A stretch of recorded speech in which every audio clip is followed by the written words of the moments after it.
Welcome everybody to this online pre-event of the Futures Conference 2021, Future Skills in a Volatile World.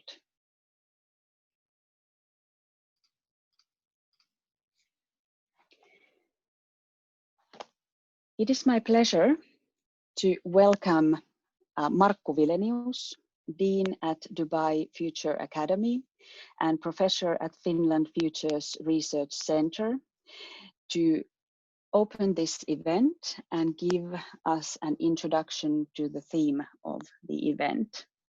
Markku, you are welcome. The screen is yours.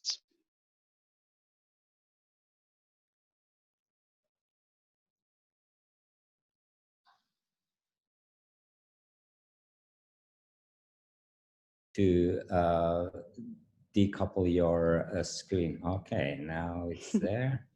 So let me see how it works.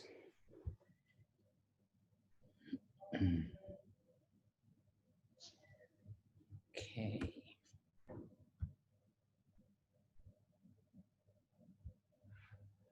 Okay, I hope this is visible now. Yeah, on the behalf of Finland Futures Research Center, I welcome all of you participants to this this opening session. We started to run these annual conferences back in 1998, I guess. So this is the 22nd in a row. And this is the first time that we are running it virtually. So we are sort of finally getting into the future. It is, of course, under these very exceptional circumstances that this year's conference is going to happen. So what I'm actually opening here is a little bit unclear to me, and I can only refer to Prince Philip of England, who was a professional in opening up different type of events. And at some point he got a bit wary of that. So it is said at one time he came to another event. It might be Great Gardening Fair or something like that. And he stepped out and opened this way: I declare this event open, whatever it is. However, I have maybe a little bit more to say for this beginning of the session. We call this afternoon session now Future Skills in a Volatile World. Remember that our original theme was the learning of learning futures, the future of learning, if I remember right. So definitely the situation what we are in gives us a lot of food for thought, a lot of learning opportunities, and this is actually where I start from. It's very hard these days to talk anything without referring to the situation with the pandemic we are on. So to start from there and looking at this situation as a futurist, the first thing to note is that if this is a long-term event, if this is something that happens very rarely in the history, and we really need to stretch ourselves back to 80 years to see any kind of a global event of this type of impact. The last one really was the Second World War. If you look at the impact to the economy and the society, it should force us to think that, well, actually this impact must be at least that far into the future. So if you think about what happened after the Second World War, there came a whole new, I would say, ideology in place that defined much what happened thereafter. And that was pretty much different to what it was until that point. European Union was pulled together. United Nations started to operate. The globalization in its multidimensional form started to take spurs. We have seen so many things taken place that had built this all of a paving the way to where we are now. So and with that, it's not only about what happens in economy and society and technology, but it's really about the human mind, how actually that has been shaped as well.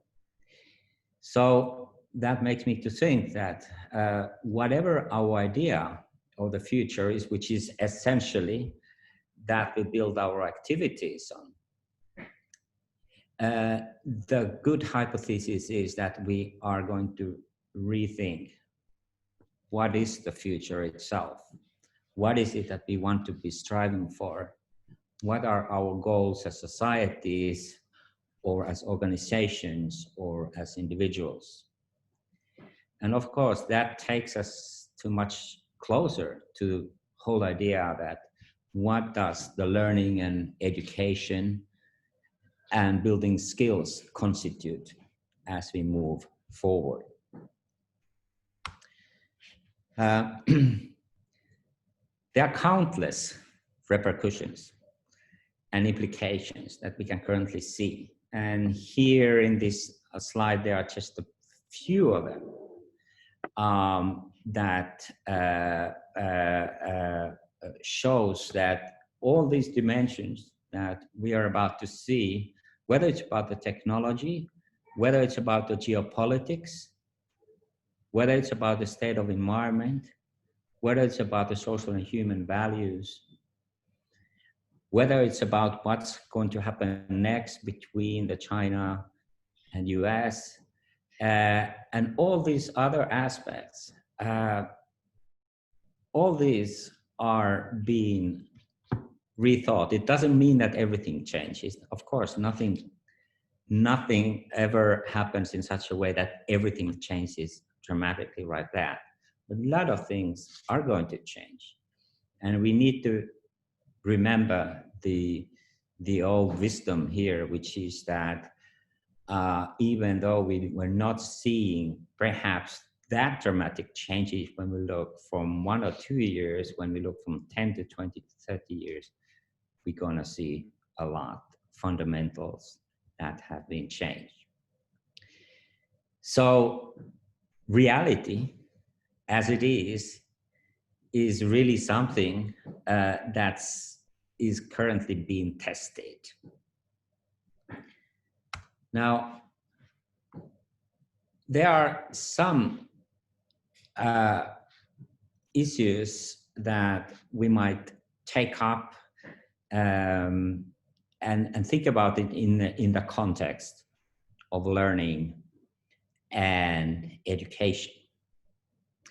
The first one is actually right in front of us, which is the speeding up of the technology use. So each of us has been using extensively technologies that are not so immensely complicated, and it is not that we haven't been using them before, but is it that it has become just much more integral part of our life as professionals and as human beings as such. So what we can expect to happen, that a lot of these technologies, also the very new ones like the blockchains and artificial intelligence, IoT, all that stuff, which is kind of a speeding up the communication between machines and between machines and human beings and between the human beings, and making us less dependent on the places will be fortified. And that has certain implications. Also, the way that the way that we are thinking of what are those domains, what are those skills that we need to be developing ourselves as being a part of this change. Certainly, anything that has to do with agility, flexibility, and resilience are going to be emphasized. So we need to be quicker to move from one position to other. We need to be more alert. We need to be more conscious what's going on around us. This is one of the great teachings of this virus, certainly for all of us.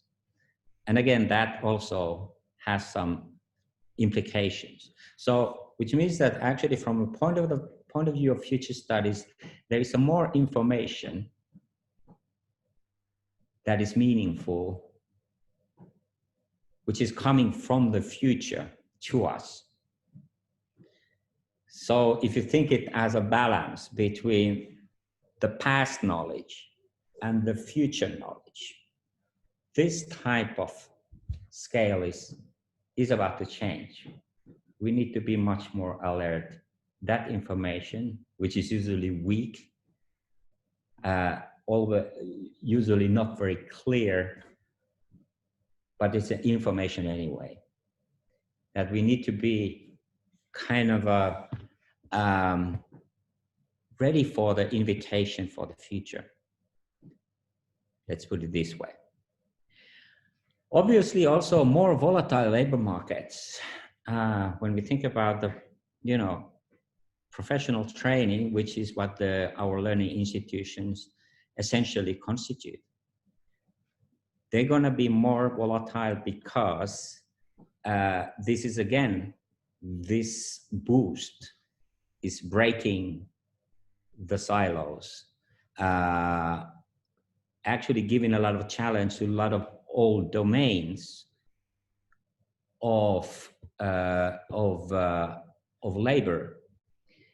And again, on the other hand, giving more and different type of opportunities for the new domains. And what happens to the learning institutions themselves is that they must, all of them, be in the process of reinventing themselves. So how they are operating, how they are reaching the client, how does the relationship between, let's say, the students and the teachers changes as a result of this. Again, not everything is changing, but so much is changing that it also gives us the opportunity to build a more communication and interaction. In my work as a teacher in the university, we have been yearly taking a course of systems thinking where we are envisaging how the future of the university looks like in terms of these functions and modalities. And what comes to me over the years of doing these type of exercises with students is that there is one very clear signal coming. And that signal is that this relationship should be more communicational, interactional. And I believe very strongly that this impetus that comes from the coronavirus right now give us the possibilities to think what were those type of more interactive modes of learning that we should apply in the university settings. So for me, if I look at this situation, I define that when we're talking about the skills, from our perspective, I define 3 key domains. As you can see from this slide, right on the left or right-hand corner, there is what I call the adaptive technical skills. And that is because we are moving into the world, we are constantly using more technology. So we need to be savvy in terms of what are those opportunities that these new technologies are providing for us. And that simply needs also some of those technical skills that we are able to adapt ourselves. Secondly, there is foresight skills. And as we all know so well, this is the time where future has been, where future is currently more uncertain than ever before, which means that there are more options, which means that we need to apply much more scenario thinking that we usually do. And that goes for any kind of institutions or learning situations or development plans or whatever. So we really need to have this type of contingency plans where we are not just hooking ourselves to the one particular future, but we always think in terms of alternative futures. So this is becoming much more important. And last but not least, we need more human skills. And what do I mean by human skills here? Is really, one hand, there are those kind of basic skills like observation skills or communication skills that we need to become much more aware and conscious about. How do we use those skills? And then we have on the top of that other skills that are more like defining what is the role between ourselves and the world that we're gonna be shaping through our activities. But all in all, these are the kind of three key domains that we need to think in terms of the skill building when we look at it from future studies perspective. If we move on, there are in particular some sort of domains that we need to take care of as we move forward from this current situation. And this is something that we have been developing, particularly in my UNESCO chair project, where Laura Pouru, as my colleague, and me, we have been working on this issue of what are the types of the skills that comes particularly to match with the challenges of our world. And if you think about the challenges themselves, they are, you know, what we are inheriting from the past. You see all these trends that that are actually being produced at the time for Global Footprint Project, and they all show the very same thing. And even if we see now some oscillation because of the current situation, this is not going to so much dramatically to change those trends. So the lesson here is that we're still going to be tackling the challenge of overuse of natural resources, which is a planetary challenge.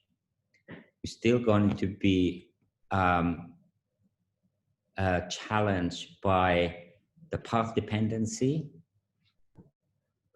Let's say that path dependency, for instance, as we see of our current global energy system, which still is run almost like 80% by fossil energies, fuel energies, which really is a creativity challenge to divert from that path.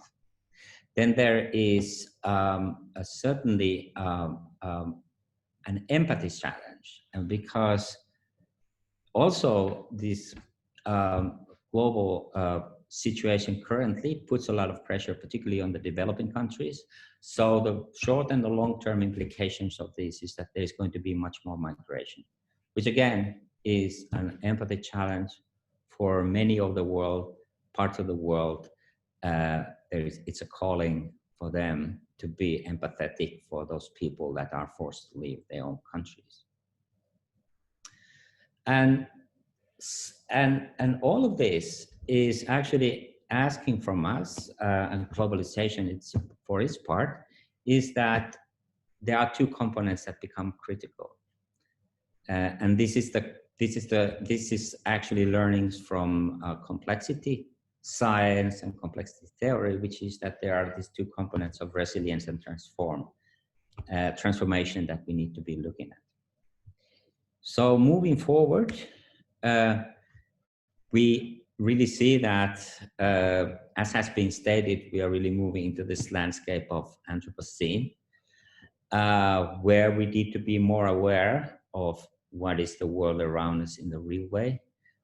How does this kind of a technological environment works and not works for us? How do we sort of harness the good parts of the technology, the intelligence that we are able, in the best of the cases, to use for the good of ourselves and for the nature as well? And how does this all actually change the humanity as such? I am currently here in Dubai, working for Dubai Future Foundation. And Dubai is a typical example of what happens when people flow all parts of the world and to create their lives here. So this is a really, really rich mixture of different backgrounds, ethnic, religious, cultural backgrounds.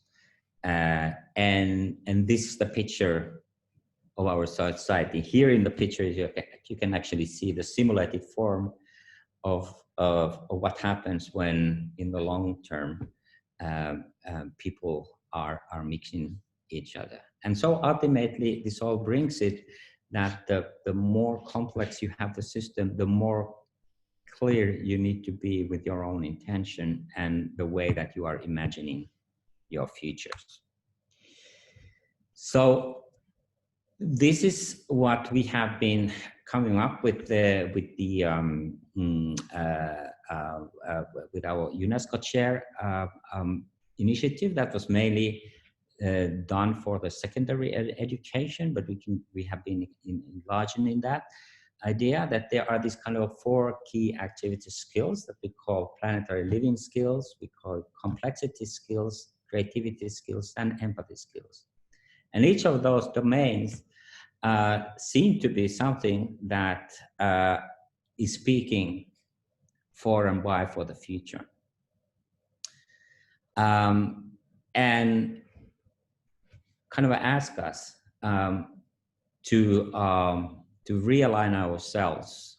How do we think? What are those key skills and capacities that we need to be learning to be the fit for this world and the future world? So this is an ongoing work, and we are certainly been testing this with some schools, with a whole idea of understanding what the future literacy in our times mean, and this is the ongoing work that we are going to do also in the future together with our UNESCO partners. So this was more or less what I wanted to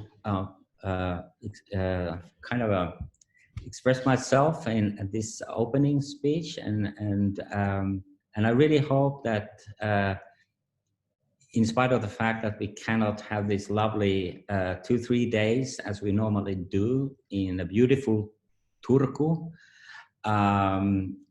we can still enjoy our company and our ideas and exchange them in the course of these virtual events, and then hopefully And hopefully next year we might do a mix of virtual and a real live meeting conference in Turku. So that was on my part. Thank you very much. And I think we now move to if there are any comments or questions that have arisen out of this my opening speech. Thank you, Markku, for your interesting and insightful views on the futures of learning. Yes, Hazel Salminen has some questions prepared from the chat room. You're welcome, Hazel. Thank you, and thank you, Markku. It's really nice to see you so far away. Used to work in the same office, so this is good. So yes, there has been some comments already in the chat, which we are really happy to see. So I'd like to bring up the first one. Amos Taylor was talking about this skills versus learning for the volatile times. Do you think either is more important, skills versus learning? And then also, are skills time specific? You can look at learning as long-term and short-term. So yeah, that's the first question. Yeah, that's a very good question, actually. Skills, to me, and I think there are some definitions around that, is really something that is sort of a concise way to say that you have some capacity that you can use when you interact with the world. So, if you know how to use hammer, you have a hammering skill, and I think all these skills, of course, are contextual in terms of when do you need those skills, and what is the kind of how is the world and our environment actually asking what are the types of skills that are really needed. I think there is a connection between the skills and needs. When we go around in the world and we are asking, what is it that skills that you should have? I think behind that question is always, what are your true needs? And are there needs that have not been met? And if those needs have not been met, then probably you need some skills. Let's take a conflict, for instance. A lot of the conflicts that arise in the different regions and the parts of the world arises because people have certain needs these needs have not been met. So then there is a way to try to, through struggle, sometimes even to force, to get those needs met. And we need to be asking then, okay, your needs have not been met, so you need some skills, perhaps, in order to get those needs to be met. And as we move forward, as I was implying in my presentation, we need those type of the skills that brings us the possibility to be much more active in the world. So, so the activity that we are, that these skills kind of enable us to do, defines much of how our lives and careers go. And sometimes it's a matter of kind of a personal life, sometimes it's a matter of professional lives. But anyway, I think as we move towards the future, let's take the technical skills, for instance, it's pretty obvious that we all need to be more technically skilled, just because the technical gadgets and systems are much more kind of prevailing everywhere around us. So that means that certain skill requirement is there for us to cope with that type of the world. The learning, as you, Amos, were correctly kind of pointing out, the learning is something which is sort of a much more longer view to the skill development. So the learning is a path, and I think even that the whole idea of the lifelong learning is that, okay, when you go from A to B to C to D, and that's a kind of learning journey, and in that journey you are creating certain skills that you need, that you can deal with your world, and you can contribute to there in the ways that brings the kind of a fulfillment to your life and bread to your table. I think we might have time for one more question. There are so many great questions, so I have to pick something, but I think I was really interested in this, the creativity and empathy that you mentioned also. So from Okka, could you comment on the global status of awareness and preparedness for these skills, the planetary complexity, creativity, and empathy? So what is the situation now as you see globally? Okay, so let's start with the empathy skills. I think if you look at the civilizations themselves have developed most when there has been more empathy in the air, so to say. And the civilizations, or a civilization, develops less when there is a less empathy. So empathy is a critical ingredient, and you might think when you look at the world today that we definitely need to have much more empathy to be able to develop as human beings. So there's a much to gain on there.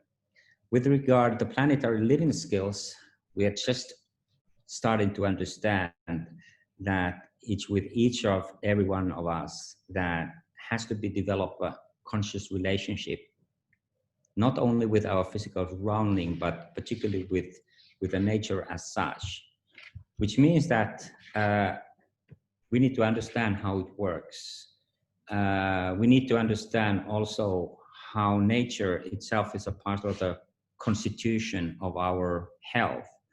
And in these times when we have the pandemic around us, it's pretty obvious that this health has become a very urgent issue. But ultimately, as we all know, this pandemic is here because we have a very unhealthy relationship with our planetary system. With creativity, I think we are quite stuck actually in our development paths. We are still too much kind of leaning on the past models of development, and that has proven to be very detrimental. So we need a lot of creativity there to reimagine what type of the development and how do we measure that development. We still have the GDP as the key indicator for our economics and society, which is devastating when you think about how little that describes the real progress. And with complexity skills, if you think about the response, for instance, this coronavirus or the world, it's still pretty much being organized around the national responses, much less of the international. Well, if you look at from the complexity point of view, you should say that the only thing that we really need to be focusing is the international cooperation, and take everything from there to how we deal it with nationally and locally. that would be matching with the complexity of the event itself. But we have very little of that type of the resources at our disposal, and even the one that we have, WHO, is being kind of a disgracefully kind of a thought as a, you know, kind of a Chinese partner or whatever. So it had not been given even the possibility to act as one that could sort of bring together the different parts of the world to match the complexity of the problem. So I also see there that there is a lot of work to be done to develop our complexity skills. Thank you. Great. I think we have unfortunately run out of time, but we will keep the questions, and if possible, we'll also bring it up later. Thank you so much. Thank you. Thank you very much. Once again, thank you, Markku, thank you, Hazel, and all you, our participants, for excellent questions and remarks. With this, we will proceed in our program to our next keynote speaker. And now it is my pleasure to welcome Director General OLLI-PEKKA HEINONEN from Finnish National Agency for Education to tell us what we have learned in Finland about teaching and education during coronavirus pandemic. Olli-Pekka, you are welcome. The screen is yours. Thank you. Thank you very much. It's really an honor to have this possibility to tell about the learnings in Finland during the COVID-19 period, and to kind of open up that what we have kind of made observations so far. My idea is to go first shortly through the facts, what has happened in the field of education and learning in Finland, then tell about the kind of immediate observations that we have made of this period, and then kind of end up with touching certain kind of maybe deeper impacts I see that this crisis is having on education and learning in a kind of a radical way. If you take the Latin root of the word radical, radix, going to the roots of learning and educating. I must first say that I would say that I've never seen a period in my experience, and I've had an experience of more than 30 years to work with policy issues also in the field of education, where the international collaboration has been so kind of strong as it has been during the last months.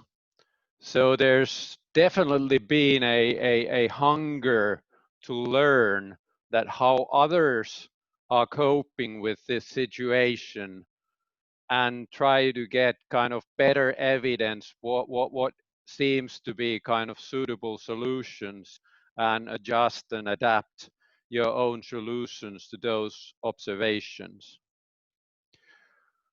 To me also, the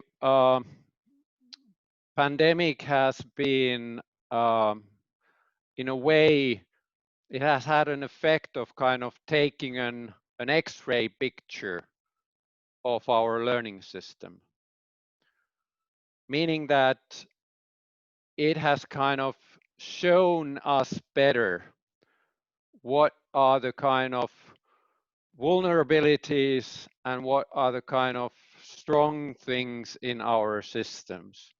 Those have been there before the pandemic, but in a way this crisis have magnified those characteristics for for the good and for the bad directions. But if we now first go to the question that what has happened in Finland very shortly, and we go to this next slide. It was in the middle of March that we had in Finland kind of 2 days time to move from schools and educational institutions to distance learning. It was a very rapid change, and there's also the kind of challenge there that in secondary and tertiary education levels, distance learning is something that is kind of part of the system. It's been utilized earlier, and there were kind of procedures for it, and there were also kind of legislative background for doing that kind of a change. Talking about primary education, the Finnish legislation does not know the term distance learning. So the learning is something in our legislation, in our system, that happened in schools. So moving into something in 2 days' time that has not been done ever before was quite a leap. And we stayed in this mode for about 2 months. And if we go to the next slide, here you can see that in the middle of May, the primary and lower secondary schools returned to schools to contact teaching. And we stayed in schools for 2 weeks. And in the beginning of June, our summer holidays started. So this was the kind of facts that happened. And now I would like to go to the immediate observations, that how did we kind of succeed to cope with these changes. We go to the next point.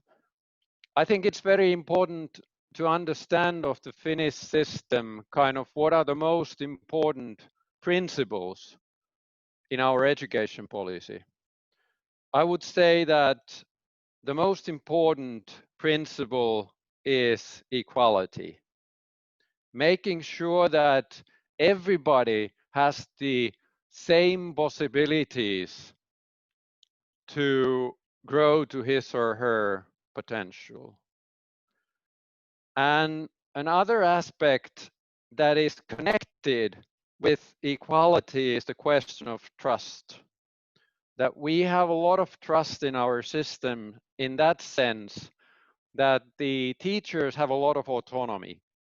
The schools have a lot of autonomy, and the education providers are usually the municipalities, which are by character autonomous. So there's kind of the trust is something that goes through our whole system. And the aim of all this is actually to educate and help every human to grow into humanity and a flourishing life. And the big challenge for us was, of course, the question that having that much of autonomy in our systems, how does it function when we need to make kind of very kind of huge changes in conditions of how the learning and teaching happens in 2 days? And for example, the OECD quite often asks us that how can you steer this kind of a system to the same direction where there's so much room for maneuver in different levels of the system. So we ourselves were a bit worried that how will this turn out? But it seemed to be that actually the autonomy was a strength in a kind of a coping in the situation of coping with rapid change, because the teachers they were kind of used to bearing the responsibility of their teaching and taking care of the learning. So what happened with distance learning was that they concentrated, they had to focus all the time on learning. Although the circumstances changed, the learning never stopped. That was their focus, and they had the ability to move also to distance learning. The teachers themselves said in the questionnaires done that 40% of teachers took into use digital tools and practices that they had never used before. 40% of the teachers. So it was quite a leap for them to kind of go to that direction. And the digital kind of environment as such, it seemed to work better in Finland than we anticipated. And that is, I would say, a kind of a general feeling that we managed it better than we thought we would. There were some challenges with the kind of equal opportunities connected, for example, the devices for every student, but there were also ways to cope with that different kind of municipalities and private companies and NGOs took the initiative of making a campaign, a device for every student, and that helped a lot in this sense. So if we go to the next slide, the kind of overall learning and discoveries in Finland were that the system seemed to be functioning, and the responsibility in a new situation, it was born. And I would say that from our observation, kind of all the important issues were done before the crisis. So we have noticed that, for example, if there was a functioning collaboration between the school and the parents, and they had a kind of a similar view that they are both supporting the children, everything went fine also during the distance learning mode. But if there wasn't that kind of trust that was built during or before the crisis, then there were some problems that the parents didn't really understand that what is the aim of the learning and teaching that was happening, and there were kind of tensions in that collaboration. Another issue, we found that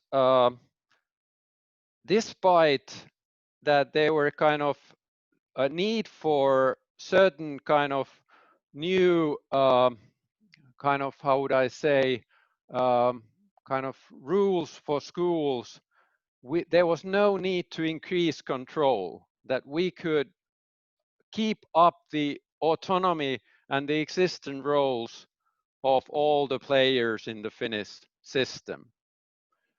What was very important, and that's kind of a part of what we saw in the X-ray picture of the Finnish system, was that how strongly interlinked learning and well-being is. That you cannot separate those two things, but they go tightly hand in hand. And this is a kind of a big issue for us, because if the well-being for the child is not there, then the learning won't be there. And there's a kind of a siloed way quite often to look at these two kind of components, that the school is taking care of the learning, and then it's the social and health authorities that are responsible for the well-being, and they don't kind of interact closely. And we have to link those two systems more closely together as one system, because that's the only way that we can guarantee that the needs of the child are in the center of our service provision. One more kind of learning and discovery that we had of our system was the question that still we see that there is a need to increase the resilience of the whole system. I think that the trust issue is functioning very well in Finland, but we see that it should be even stronger. And when we're talking about trust, then I'm talking about kind of 3 dimensions of trust. The credibility that all the actors trust each other, their ability to deliver what they are responsible of.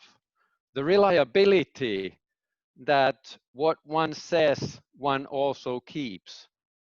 And the intimacy that there is enough interaction that different actors in the system can rely that the others understand the same reality that I am dealing with. And for that reason, I can have trust on the others' actions. Then I would like to go to a kind of a more, how would I say, more deeper impacts that I would see that we are faced with, and go to the next slide. I may be kind of saying about this slide, the big issue, as Markku was saying earlier, that the learning institutions are reinventing themselves. And one of the big things that has come up with this COVID-19 experience is the question that what is school for? What is really the kind of most important role of the school? In distance learning mode in different countries, we have seen that the distance learning has sometimes meant that it's like giving tasks to children, and then children are doing those tasks by themselves at home. But there isn't really a kind of pedagogical solutions utilized in the digital environment. I would say that in Finland, we have had kind of a diversified system. We have seen some teachers working like that too, but we have also seen that there's a lot of teachers who have been able to have a more kind of a holistic approach also in the times of distance learning. And by that I mean that it's not only about kind of tackling knowledge and tasks, but it's also trying to create the community and interaction in the distance learning period. We have had kind of observations from 2 directions that what has this kind of distance learning period meant for individual students. There have been certain students that their parents and the students themselves have said that learning has never been this good for us as it's been during the distance learning. And the teachers are saying that really there's been some students that have been flourishing. And usually that kind of experiences are connected with kind of autism spectrum challenges or social challenges, bullying in school, and this kind of challenges for working in the normal school environment. And of course, that's the challenge for the school, that what is wrong in the way that we run our schools if certain students are doing much better when they are studying at home? What should we change? And the other observation there has been that, of course, some students have been kind of dropping out of learning entirely. It's been very difficult to reach them, and typically there's been kind of some problems at home, some problems with kind of coping, managing the everyday life, daily schedules and so on, or some kind of mental challenges, but clearly showing that how important the school community as a community is. And that's, I think, the one big learning here, that school bringing all the different children together with highly educated professionals to help those children to grow into humanity is very, very important. And as Markku was talking about the empathy and other kind of social emotional skills, that is something that I think it's very difficult to cope with in a distance learning mode. Then let's go to the next slide. I think there's one way of looking at education is that it has kind of two meta tasks. The first one is to kind of transfer everything that we've been able to achieve so far as humans, all the cultures, science, everything that we have been able to create, that to the next generation, to hand it over. And then there's the other meta task, which is to give the capabilities for the new generations to confront and build their own future. And when we were living in a kind of a, or at least we thought we were living in a known world where change was linear and there weren't kind of that many kind of changes happening, then if you took care of the first meta task, in a way you also tackled the other one. But if you look at this in a complex world where we are living today, the fact is that you have to tackle these two meta tasks separately. They are not the same thing, but you have to look at them separately, and for that reasons the kind of futures literacy and understanding the future and creating skills that help you cope with future are so important. If we go to the next slide, I think the big question really is for us with our learning systems is that how can we educate and train in an uncertain, complex world for a future we can't predict? And that kind of challenges a lot of the path dependency ways that we have been running our systems so far. Going to the next slide, this is actually something that we have been trying to cope with in the new core curriculums for our primary education. We have there still the disciplines, the traditional subjects, the biology, the math, the history, the psychology, and so on.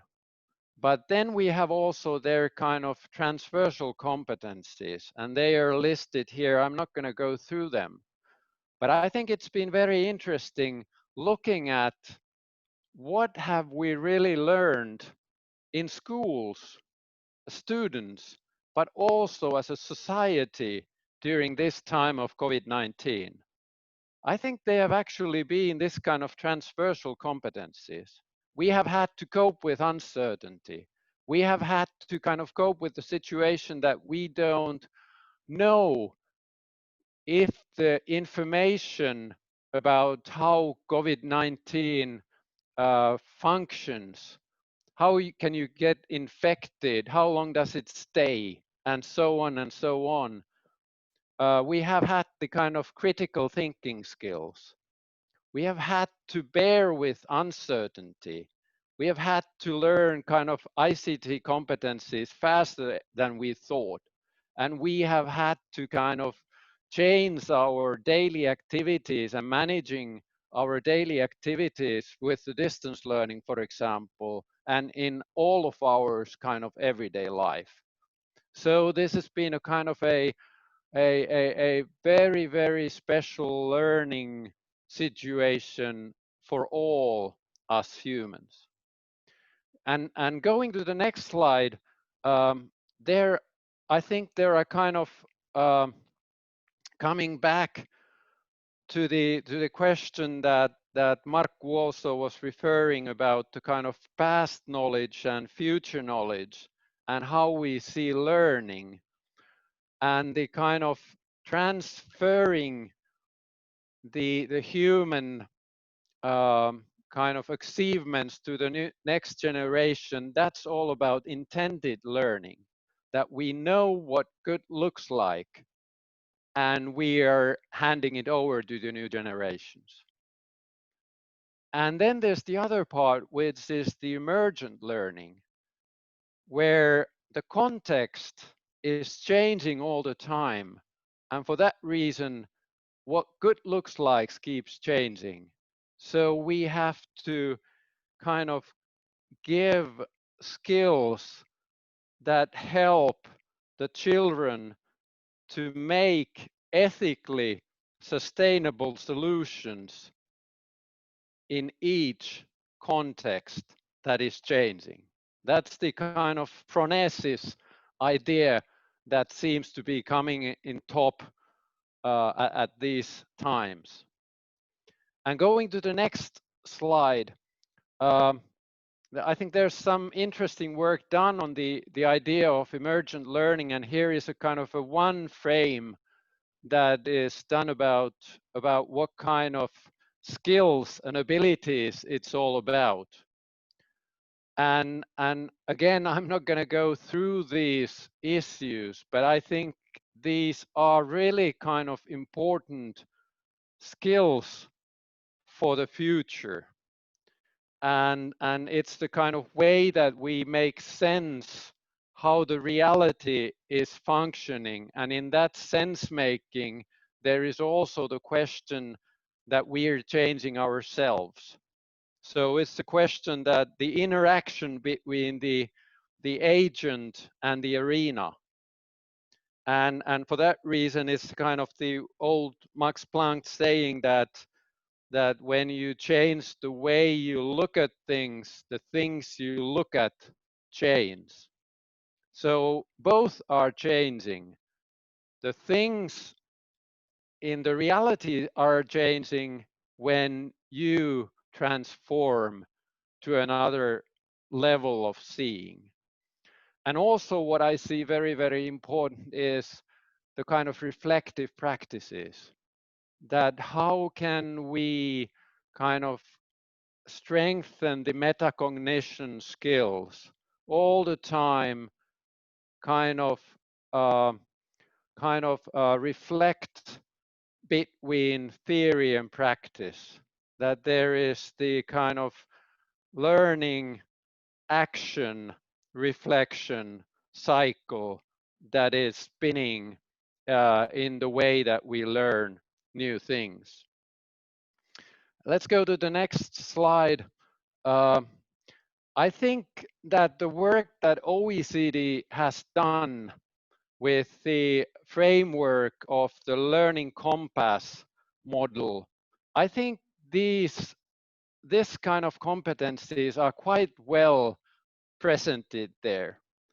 And there is very strongly in the center of all this, the idea of strengthening the agency of the learner, kind of being able to take responsibility and create new value, and also to kind of bear the tensions and dilemmas and paradoxes that we are faced with and still be able to cope in everyday life.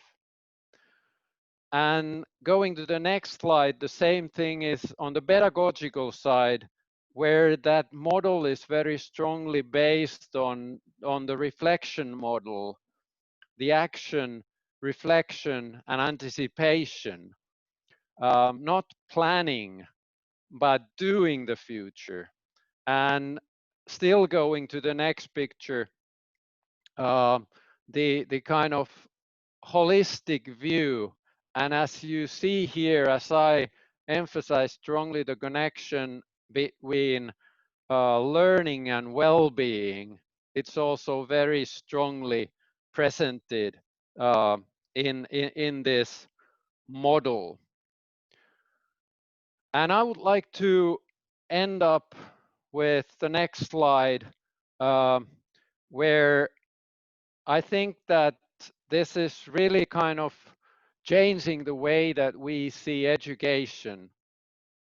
But at the same time, it's also a fact that through COVID-19 on a global level, we are really taking a step back. We have been kind of progressing well globally, solving the school problem and school crisis, which what I mean by that is the fact that during the last 15 years, we have gotten the majority of the children of the world to school. We were talking earlier about billions that were outside school, and it was below 300 million last year when there was a good when for example UNESCO and also the World Bank did their reports on the kind of situation on global learning. Now we're kind of taking a step back in that sense that the distance learning phase in many countries had meant that the learning has stopped. And there is a growing risk that the children will not come back to school. And so there is a really kind of an issue that how can we help to get us on a good kind of path again of first getting the children of the world back to school and then making sure that they are really learning there, that they are having the future skills to create their own future, because that is the hope that we have, to make sure that the human beings as a species, we will survive in the future we're faced with. Thank you. Thank you, Olli-Pekka, for this informational and practical presentation about the learnings of Finland education system during the pandemic. Now we have some time for reflections about the presentation and discussion. So you all are participants. You are welcome to write your questions in the chat. And Hazel, you are welcome. We have about 20 minutes for reflection. Yes, great. Thank you so much. This was very interesting, and we've seen a few questions come up and good discussion, but we're waiting for some more. And maybe I'll start with the question that relates to what you spoke about towards the end, the very end of your presentation. So this is, sorry, I'm just checking who asked this question. Yes, Marianna Ferreira Oulu has asked about how Finland is collaborating internationally in order to help develop multiliteracy and resilience of education in other places. Yes, thank you. Thank you. It's a very good question. First of all, I would like to say that we are a small nation. We aren't that many. We are an open society in that sense that we understand that we are entirely reliable, or we rely on our interaction with the rest of the world. We're entirely interconnected with the rest of the world. And for that reason, I would say that it's very kind of natural for us to be active in these issues. We are actually, and the current government has taken a stand that we will be taking a stronger role, kind of or kind of having our development aid funding more steered through the field of education, because we see that that's an area where we have, in, for example, early childhood education or teacher education, we have special expertise in Finland that we would like to share with others. And both kind of financially and professionally, there's a commitment to do this. We are, of course, collaborating a lot in different international organizations.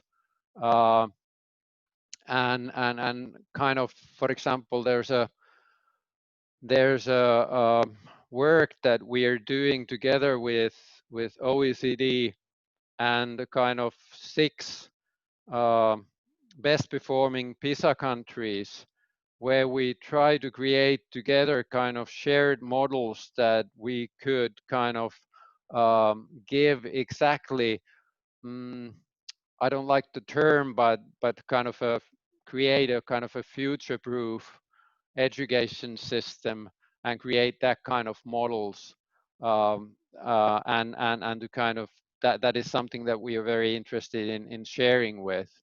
As I said, the international cooperation in the field education is very active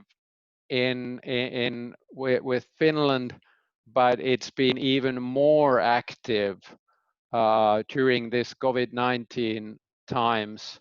I've never spent kind of so much of my working time in international collaboration. And of course, then the issues that we believe in, that what are important for the future, as kind of multiliteracy and the resilience of education and learning systems, are the things that we are very eager to share.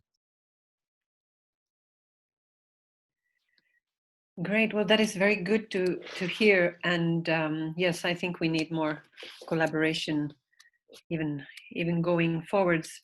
Yeah, thank you for your questions. I would like to pick something up. I think probably our audience is also interested exactly in this, the connection of the Finnish things, the Finnish school experience and international levels. One thing that is happening in many countries is that there is less and less funding for education, yet we know how important it is. And so, for example, Otto Tähkäpää has here sort of brought the concern, at least from the Finnish perspective, the concern is, for example, that this going to the digital education is driven by cost benefits, because municipalities have economic struggles and they're not really looking at the pedagogic angle of it, even though it might work for some students. So do you have some views on that from the Finnish perspective? And then also, I guess, globally, how can we make sure that this push towards having distance learning is not just because of the fact that it might be cheaper? Mm-hmm. Yes, that's a very good point by Otto, and I share that challenge, because kind of the digital tools can be used for many means.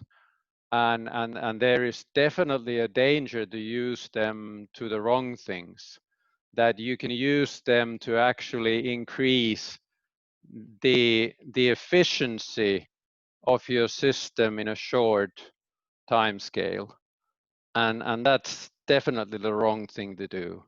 As Markku was saying, and I was referring, there's the need to exactly the contrary, to increase the resilience of the system on a long term. And for that reason, we have to be very cautious that what the digital technology is good at and what's not.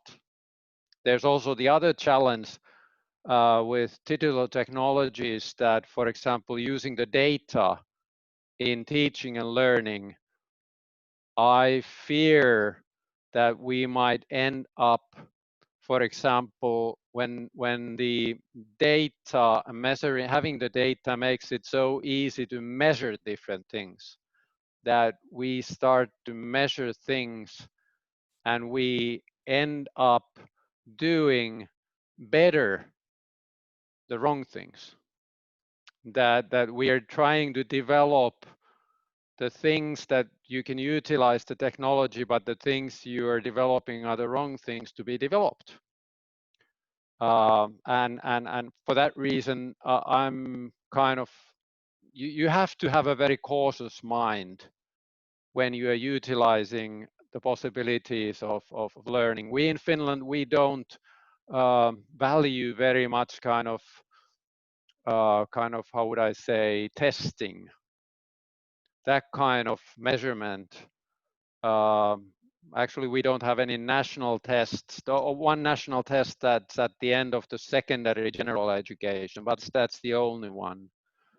Because we see that what's important is not to kind of study to forget what the test is, but to study to have the deep learning happening, that you really kind of have the ability to internalize things, and that needs a different kind of interaction and kind of constant feedback between the learner and the teacher, which also kind of aims at, of course, helping the learning, but also helps the student to develop his or her own self-evaluation skills.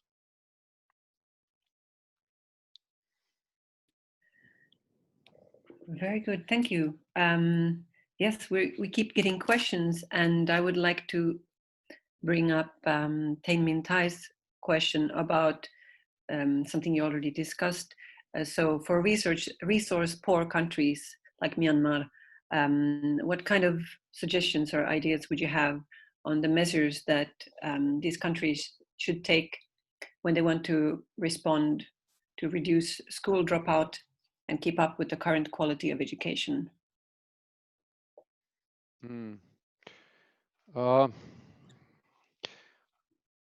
It's kind of strange that I'm saying this, but I would say that you should be very cautious about international models that are saying that they have a kind of a quick solution to that challenge. Kind of building an education system takes time, and you have to kind of be ready to make the investments so that it's a kind of a kind of long-term investment and direction, and it is kind of something that you sustain with. That what I think is the worst thing is to do kind of every year a new education policy, or whenever there's a new government there will be a new education policy, because that is a process that frustrates everybody. But you have to be able to kind of do the kind of long-term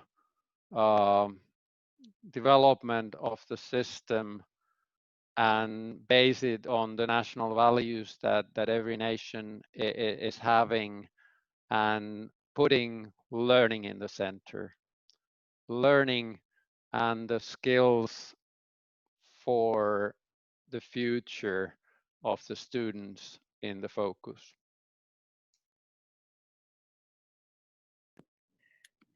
Yes, definitely. And I think this point that you made also, that the child's need should be in the center.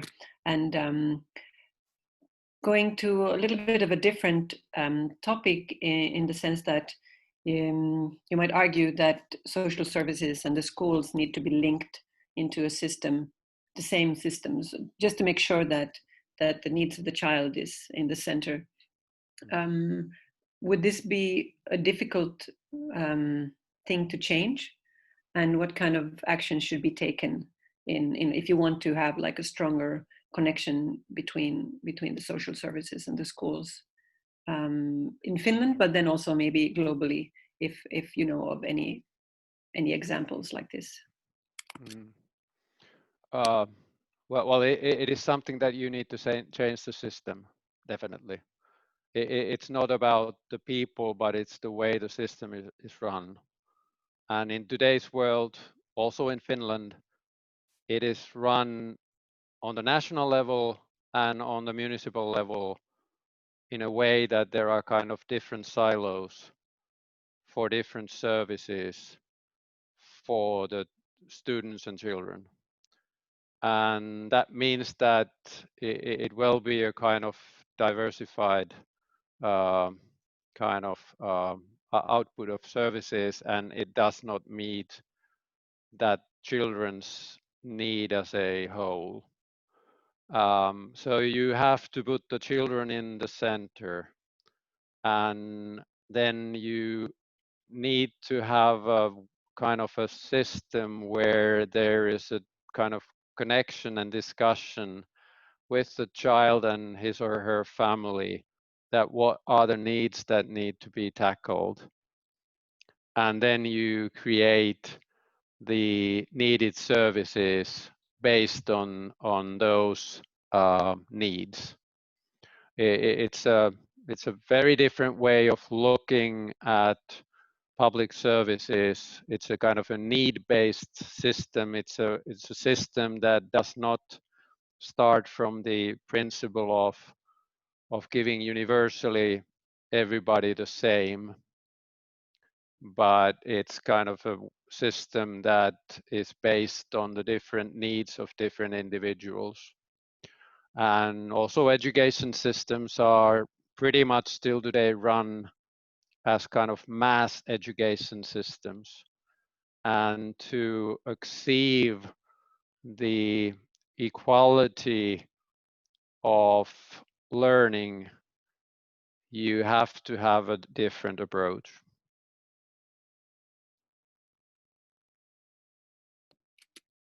Yes, thank you. I'm checking the time. We do have time for a little bit more.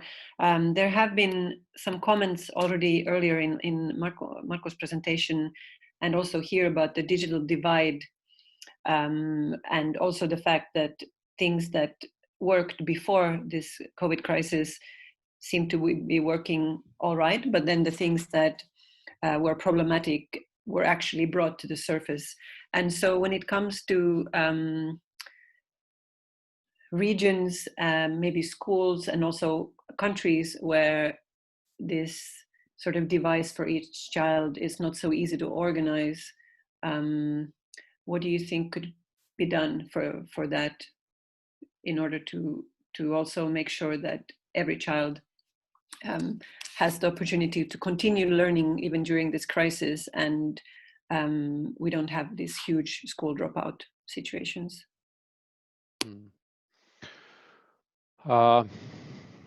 Yes. Well, of course, there is the question that the technology as such is developed also to overcome distance. So it's something that kind of there are the possibilities for it to reach better learners than what would otherwise be the situation. So far, the challenge with tackling the learning crisis in different countries with technology has been that although there's been a lot of talk about a different approach, still the process has been pretty strongly technology driven. It's a push approach, not a pull approach, and that's what we need. It must start from the needs of the pedagogy of the teaching and learning. And once you have that and you have the teachers educated so that they can use the technology for the purposes of their professionalism, then you have the motivation for them to use it. And then you start a kind of a development cycle where the technology becomes an indispensable and a kind of a everyday part of the learning process. And again, that's something that takes time. I think this COVID-19 has forced us to try to find solutions to that very rapidly. But it's kind of, it has now kind of, we have the seeds on the ground, but then we need to kind of nurture those seeds that we see the growth, helping also the human growth in education system and schools.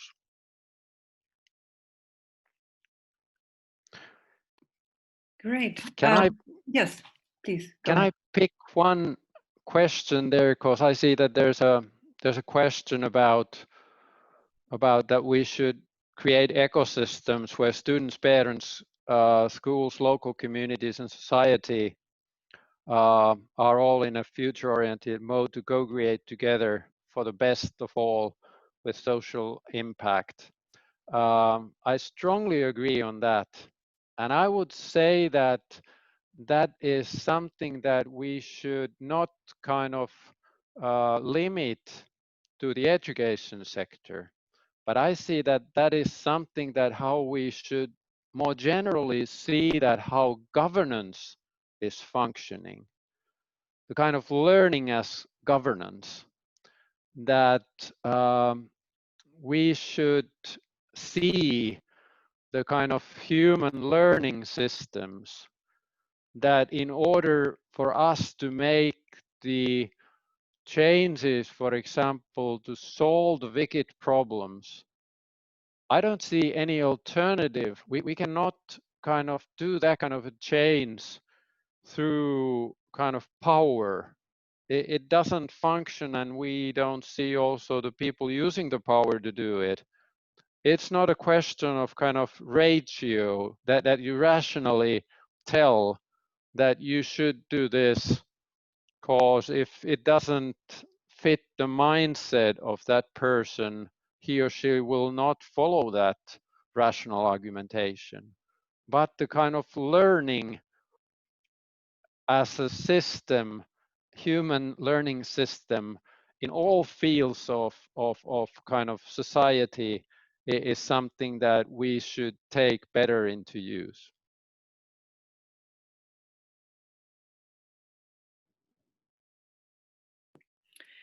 Great, thank you. I think we are very well on time, and we might have just one, well, actually it's a big question, but so Anna Jones, let me just look it up, yes. Going more towards the skills from the system that we've been talking about.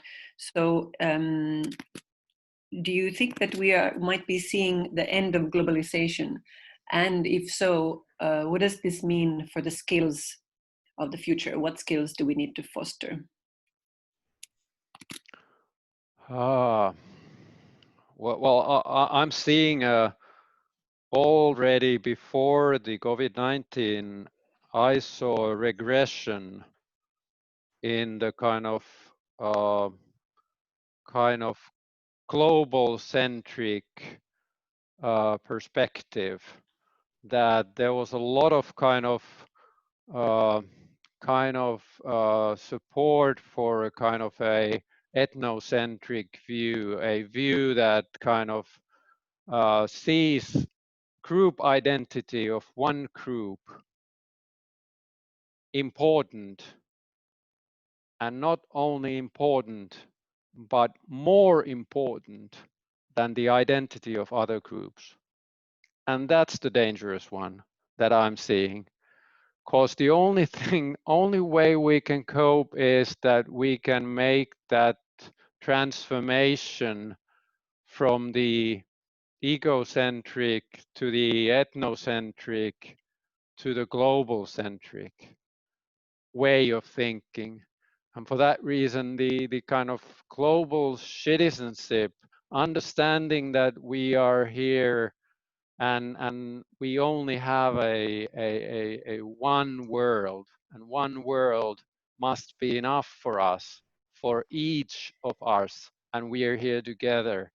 If we cannot tackle and be able also to kind of create the learning path for the mental flexibility to understand the view of the other, but not only the other, but also the third and fourth kind of person, have that perspective, which is, I think, pretty much close link with what Markku was talking about, the empathy.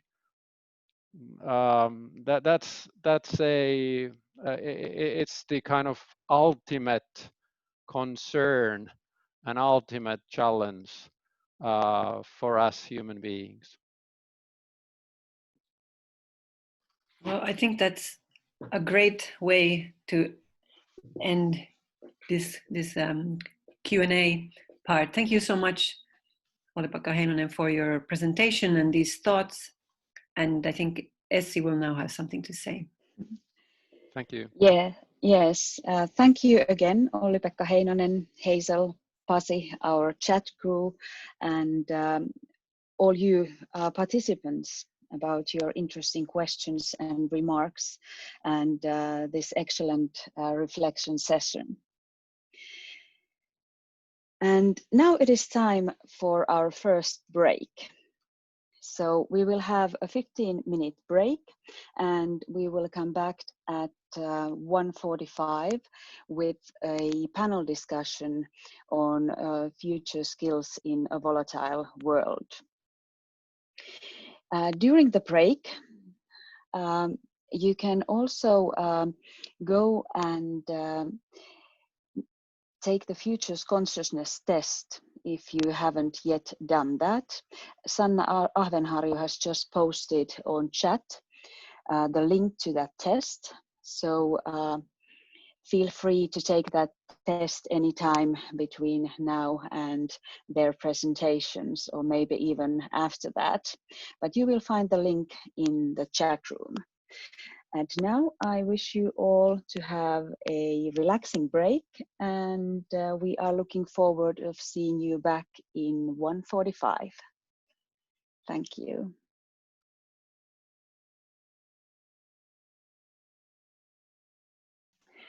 Welcome back, everybody. It is 1:45, and now it's time to welcome you back from the first break. I really hope it was relaxing, and now you are energized and full of excitement for our next part of this event, which is a panel discussion about future skills in a volatile world. At this point, I am pleased to hand this over for Nick Balcombe-Raleigh, who is hosting the panel. Nick is PhD candidate Master of Art in Future Studies and a project researcher at Finland Futures Research Center. So, Nick, you are welcome. The screen is all yours. Great. Hello, everybody. I'm excited to be here today to host this panel discussion. I hope it'll be a lively one.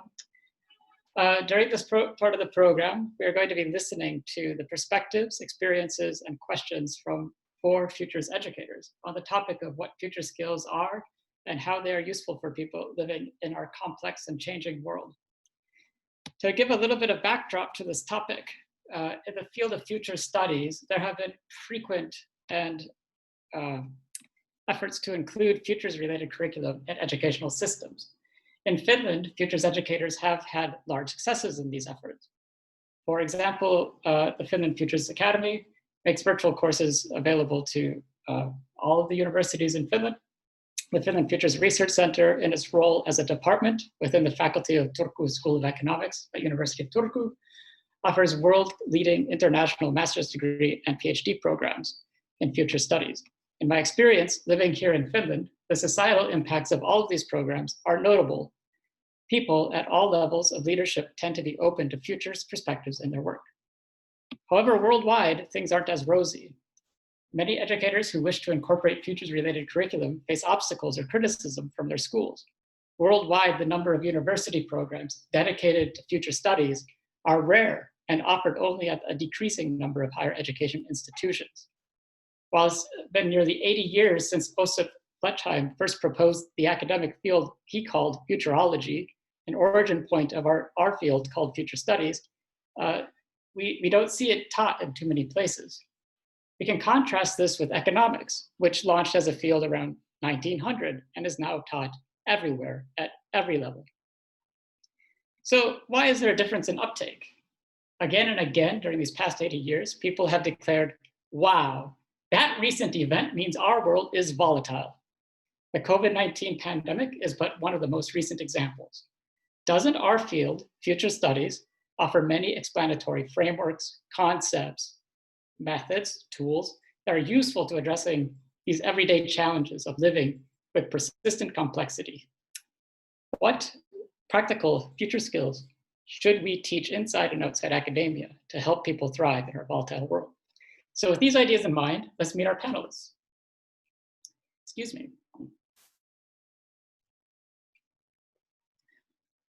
So Erica Boyle is a foresight policy analyst for European Commission. She is also Changemaker and director of Teach the Future Europe.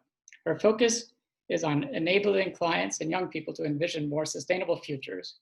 Teach the Future aims to stimulate bringing futures thinking into education. They work with teachers and educational institutions to introduce futures thinking into curricula and equip young people to understand, cope with, and shape their individual and collective futures to create a better world. Sanna Järvelä is a professor in the field of learning sciences and educational technology and a leader of the Learning and Educational Technology Research Unit at University of Oulu.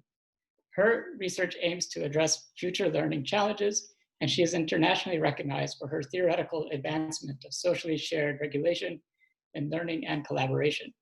She is a vice leader and principal investigator in the co-evolution of human capabilities and intelligent technologies in the 21st century, Gen Z, profiling project of the University of Oulu. She is also a member of the OECD PISA 2024 expert group on learning in the digital world.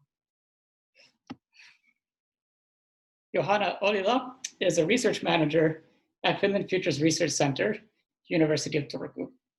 Since 2009, she's been developing the theory and practice of futures guidance, training hundreds of teachers as well as study and career counselors in Finland. Her research interests and expertise are future skills in education, simulations, and games, and skills-related identities. And finally, Dr. Rocco Scolozzi is a lecturer at the Department of Sociology and Social Research, University of Trento in Italy. He is co-founder of the company Skopia Anticipation Services, where he is in charge of grants, research, and development. He is a skilled teacher, trainer, and facilitator who frequently experiments with new approaches and participatory methods. He brings systemic and ecological approach, incorporating systems thinking and dynamics into development and application of future studies. Thank you all for being here. Please, let's begin with some questions. So, this first question, I want each of you to take a turn answering. I will start with Erica. How do you approach teaching future skills for a volatile world in your own work and practices? Hi, everybody. Well, so first thing is it's interesting to discuss future thinking skills, and so I was thinking about it yesterday. I brought my niece to bed yesterday. She's 5, and she said, "What are you going to do?" And I told her, "Well, I'm going to do something, write something down about the future." And her question was, "What is the future?" First of all, and then so we said, "Everything's still to come, everything in front of you." And we started talking about, okay, so what would our day of tomorrow look like then maybe? And how do you want it to look like? And what if things go differently than you expect it to look like? And what if something influences our plans? So we started to discuss all this, and she got some sense of idea of, okay, so we can kind of think about it and maybe create something. And this is a 5-year-old. So the discussion was a bit about everything still to come and how to deal with it. And these are also sort of the questions that we ask our students or discuss with our teachers. Because first of all, what we see with Teach the Future is that the first thing is to learn to become more flexible and resilient, to anticipate change, so to understand this change aspect. And then the second part, if you understand this change, then you can also see if the next step maybe, and it's not for everybody, but at least we try the next step, if you are able to influence this change, maybe for yourself or even a bit farther for your community or even for the world around you, and then you reach towards more this sustainable future for all. So there's a lot of different levels that we address with Teach the Future, also because we deal with our target audiences are from young children. I mean, they're mostly a bit older than 5, but when they're 5, you can already start to develop those skills in a playful way, towards middle school, towards university, and also working with teachers and school districts, and even going up the ladder, trying to cooperate with ministries and other parties. So depending who we talk to, we frame these questions and we frame the methods and skills differently, but the questions are always to understand change, and the second is, and how can you participate in this change? Our aspiration as Teach the Future is also that every student is prepared to navigate an uncertain world, and that they have the agency to imagine and create their preferred future. And that's also nice to say. That's why we just say, prepare students for tomorrow, teach the future today. And teaching the future can be in all multiple ways, and it's just touching upon what is in front of us, and trying to see how we can influence this change. Very, very good. Sanna, do you have something to say to this question?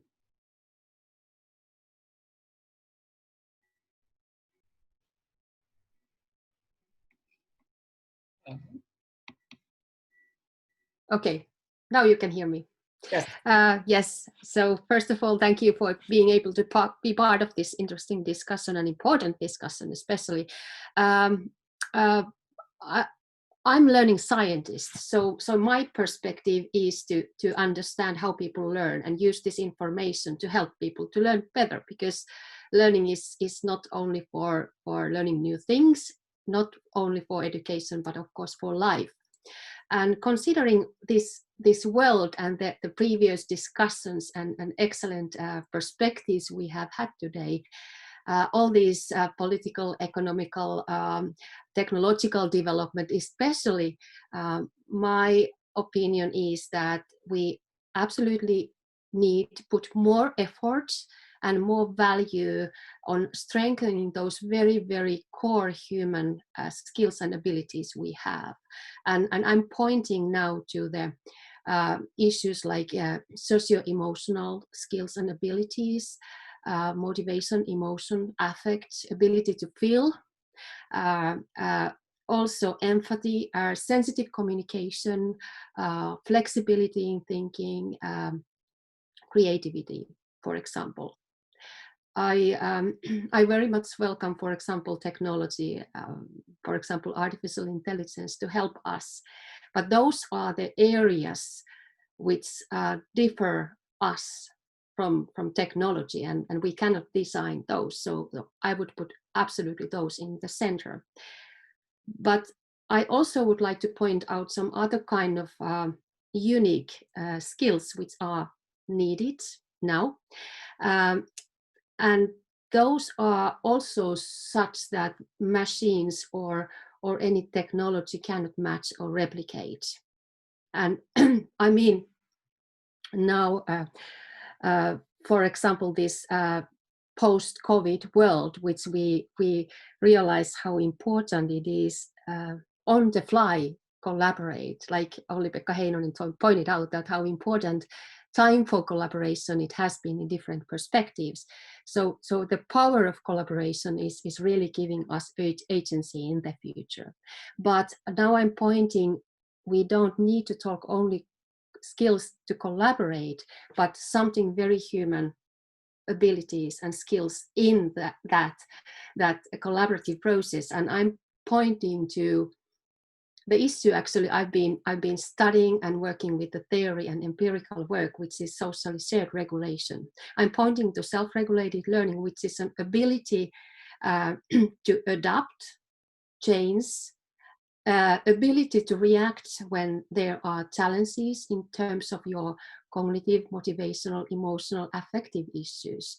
And you are able to revise your thinking, change your mode, change your strategies. Because this regulation is the kind of capacity that helps us with the uncertainty. And I think we never want any kind of technology nor algorithms to regulate us, but we want us to have a power on that. So that's my point, what is needed to teach. That's quite good. Thank you so much. Johanna, what's your take on future skills?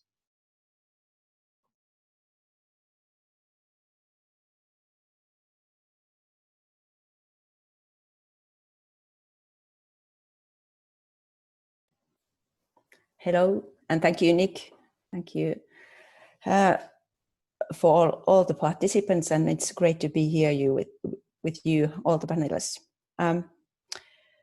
We've been, as Nick said, we at the Finland Futures Research Center have been doing work with futures studies and futures research, the academic side of future studies. And about 10 years ago, we started developing the theory and methods of futures skills or futures guidance, how to bring futures thinking, the skills to everybody, as we see it as maybe a civic right of everybody to learn these skills.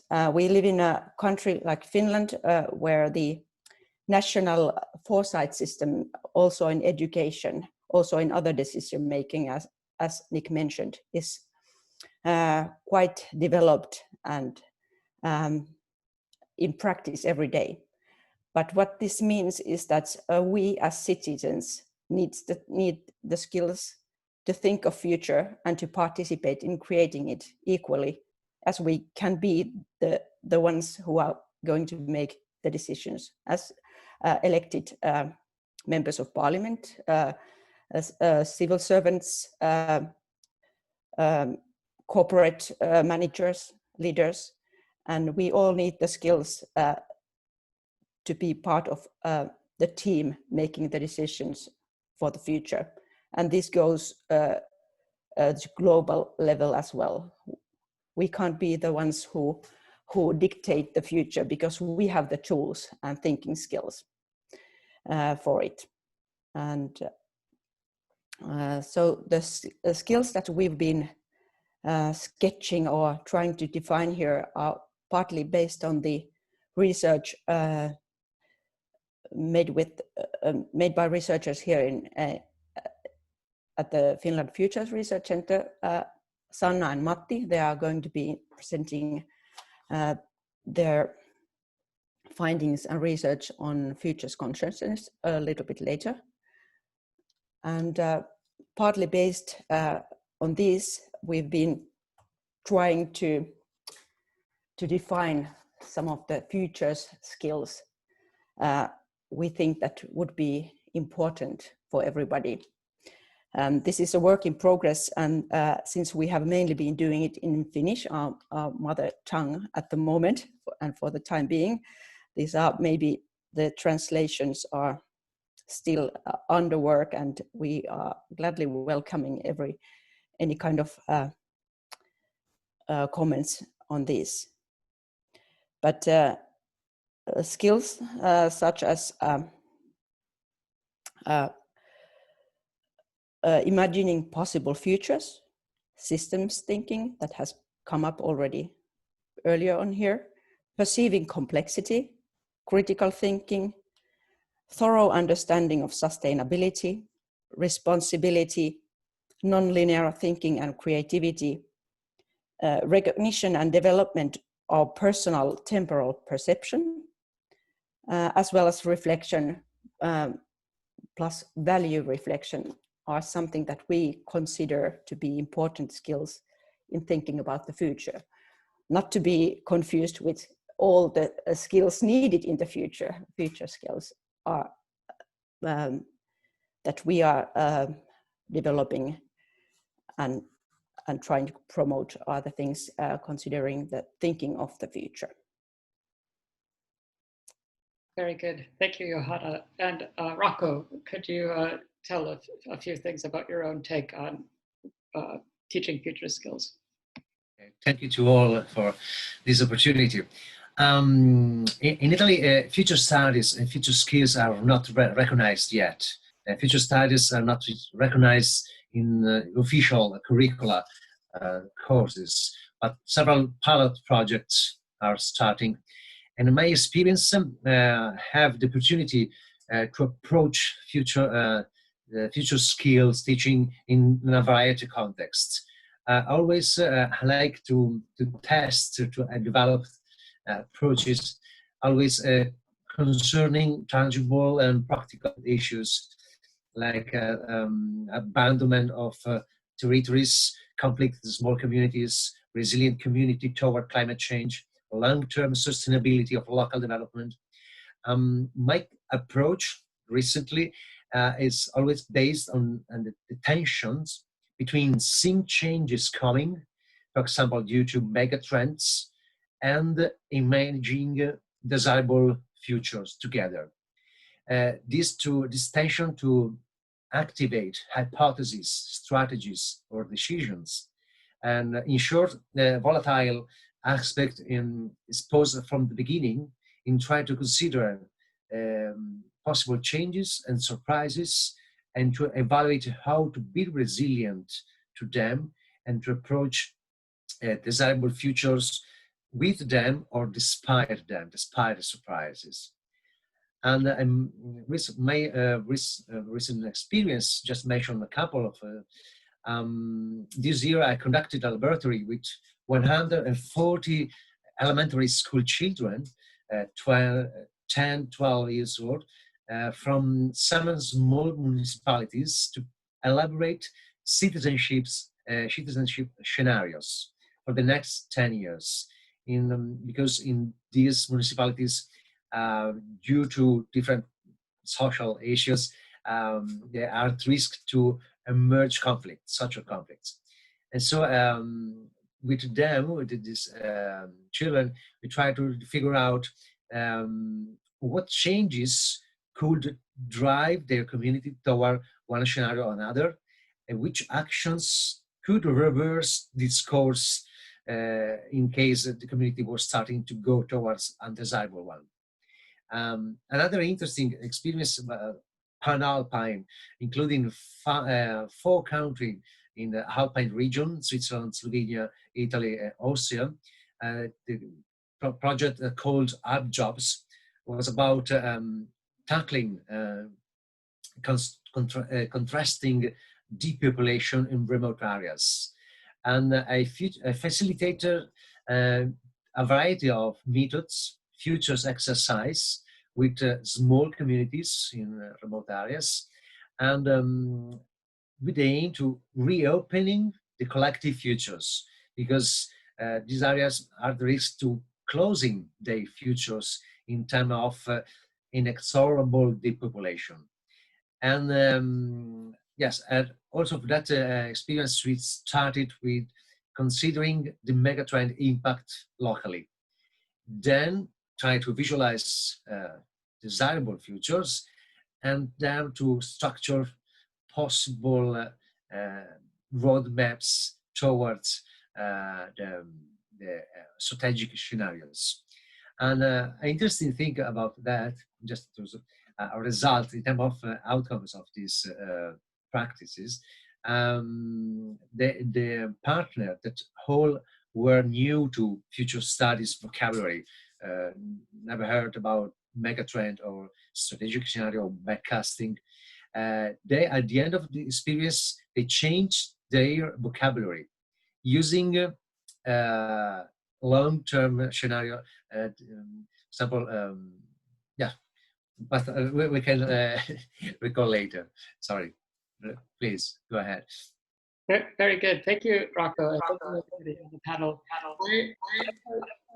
I'm very interested now to hear what your questions for each other might be. So then for the next 10 minutes, I want to have you ask each other questions, thinking about what are differences and things that you noticed about each other's conversation that you would like to know more about. May I start? Yes, please do.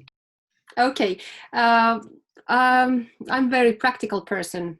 I'm also a teacher educator. I want to change things, but I want to evidence how to do that. I really appreciate, I enjoy this wonderful future-oriented perspective that you all have reviewed. I think we agree very much.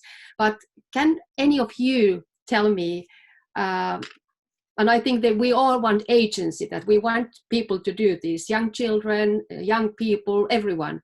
But how do we do that? How do we, in practice, should we take this to teacher education? How? Can we do interventions with children in daycare, primary school? How do we put these wonderful perspectives to practice? Maybe I can start answering your question, because this is exactly what we're trying to do. Our main focus also is that we try to work with teacher and training programs, because when we work with them, they at one hand learn about futures, which about futures is also the volatile world around us. But also when we talk about and discuss futures, the nice extras are that because of doing that, we choose a lot also the future of education, which means at the same time it's also talking about education of the future. So they learn how future skills work in practice by at the same time also studying possible futures of education, which helps them to deal with change at the same time and being flexible and open to maybe change a bit of their curricula or the way how they teach, because teaching futures is also not having an answer. I mean, there is it's futures. So it's also trying for them to figure out new ways of how to deal and how to teach this. And because we do it this way, at the same time, next to teaching about futures and teaching of the future, it's also teaching for the future, because you trigger new 21st century skills. You trigger the skills actually that Johanna wrote also in the chat. These are the ones that you have to use while you think about the future. So this to bring futures thinking into teacher and training programs already helps them to experience how scenarios and trends and how everything of that works. And at the same time, they think about the possible of how a future system of education look like and how to trigger those new skills that you need in this sense. For example, in our experience, the first, the beginning step is starting for their own future in terms of biography. The next personal career or personal programs, personal desire or dreams.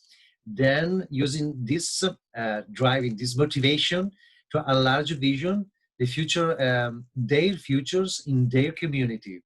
So enlarging the futures of community, Alpine Valley or yes, their territory, and enlarging their view to the ecology, the ecological aspect to territory, but yes, starting point as a biography, bio personal future, then enlarging. This was about an interesting thing about merging and collaboration with disciplines. A teacher we were collaborated used this whole exercise to make a projection of history. Was a history teacher. He was teaching imperialism, 18th century, and she proposed to think about the next 100 years and the next possible imperialism. So reversing the history in the future, using the same issue, the same materials, the same reasoning. What was an interesting thing?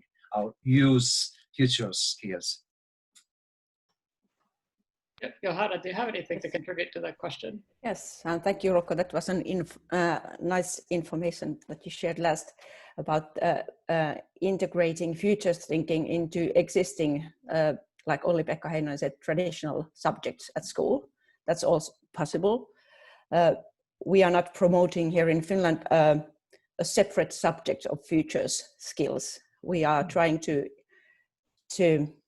develop teacher training, as Erika mentioned also here in Finland, in incorporating futures thinking into teachers a broad level of expertise that they already have. They are the best experts in teaching and their own subject as well. So we've been doing service training for teachers, guidance counselors, study counselors so far. But in order to have every level of schooling the possibility to use this teacher training of primary and pre-primary education is also needed. And as Sanna asked for the concrete methods and tools, that's really important question, how to teach systems thinking for a 5-year-old or 15-year-old or an adult. These are the topics that we've been trying to work with for some years now, and also with Erika together, and they are doing a wonderful job as well with the younger kids. And we've been doing exercises, tools, developing methods together with teachers for all levels of education here in Finland, hoping to be part of the teacher training curricula in every teacher training university here in Finland. Fantastic. What a great question and insightful answers. The final question of our panel is about impacts and outcomes. There's been a lot of conversation about what kind of impacts and outcomes there can be from future skills. What have you observed in your own work when people have learned to apply future skills?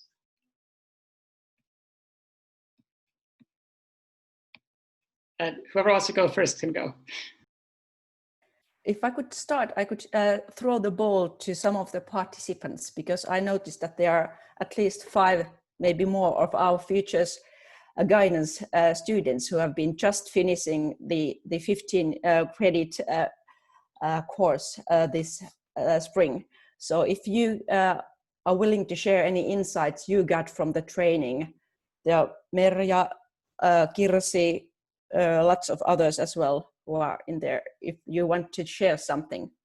But I think here in Finland, we've had the experience of both having teachers, professionals in other areas, counselors, as well as students. And I think some kind of transformation has been happening. That's something that we haven't been studying yet thoroughly, but that's really interesting topic of transformation in thinking regarding the time frame, time perspective, and the possibilities, the various different futures, the plural futures altogether. I think maybe nice to react on this from our experience. It also depends who you're talking to and how much that for them means. And so working with students, we for instance had a future week with teacher and training students of between 20 and 25 years old. And they found it very hard in the beginning, and they wanted to kind of quit because they're really metacognitive skills. And thinking, you know, why are we doing this? What is the answer? And nobody, if it's right or wrong, or so they were quite confused and annoyed actually in the beginning. But after the end of the week, they started to see all the connections and how it opened up possibilities, and how it even made sure for them that they had an influence. And so after that week, they said, why are we doing this in our fourth year only? Why didn't we start in our first year of education? Because this is so important. We should have spent even more time. And that was nice to experience, because you really have to hold on, even with other programs we did, that in the beginning they think, yeah, we know this all, or it's too complicated, or it's not for me. But along the line, you feel that they start to open, the creativity comes out, the systems are more connected. So it's really also not just saying about it, but for them to experience this in real life. So by practicing, by using scenarios, other stuff, kind of that, for them to really grasp what we're talking about. And so it needs a bit of time, but if you can make sure you have that and you can keep people aboard, then it definitely has an impact on their way opening up and thinking how to even influence the future themselves.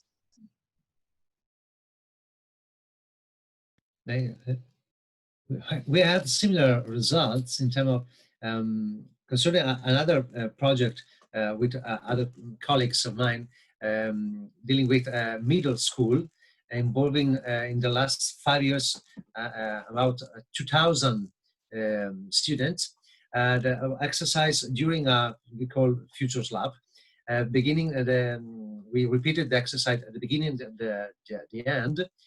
Look at the mirror. You have 10 year more. You are older, 10-year-old, and describe what you see in your mirror. And the description at the beginning is, in general, flat. Some technical device, but not many more. Not much more. At the end of this short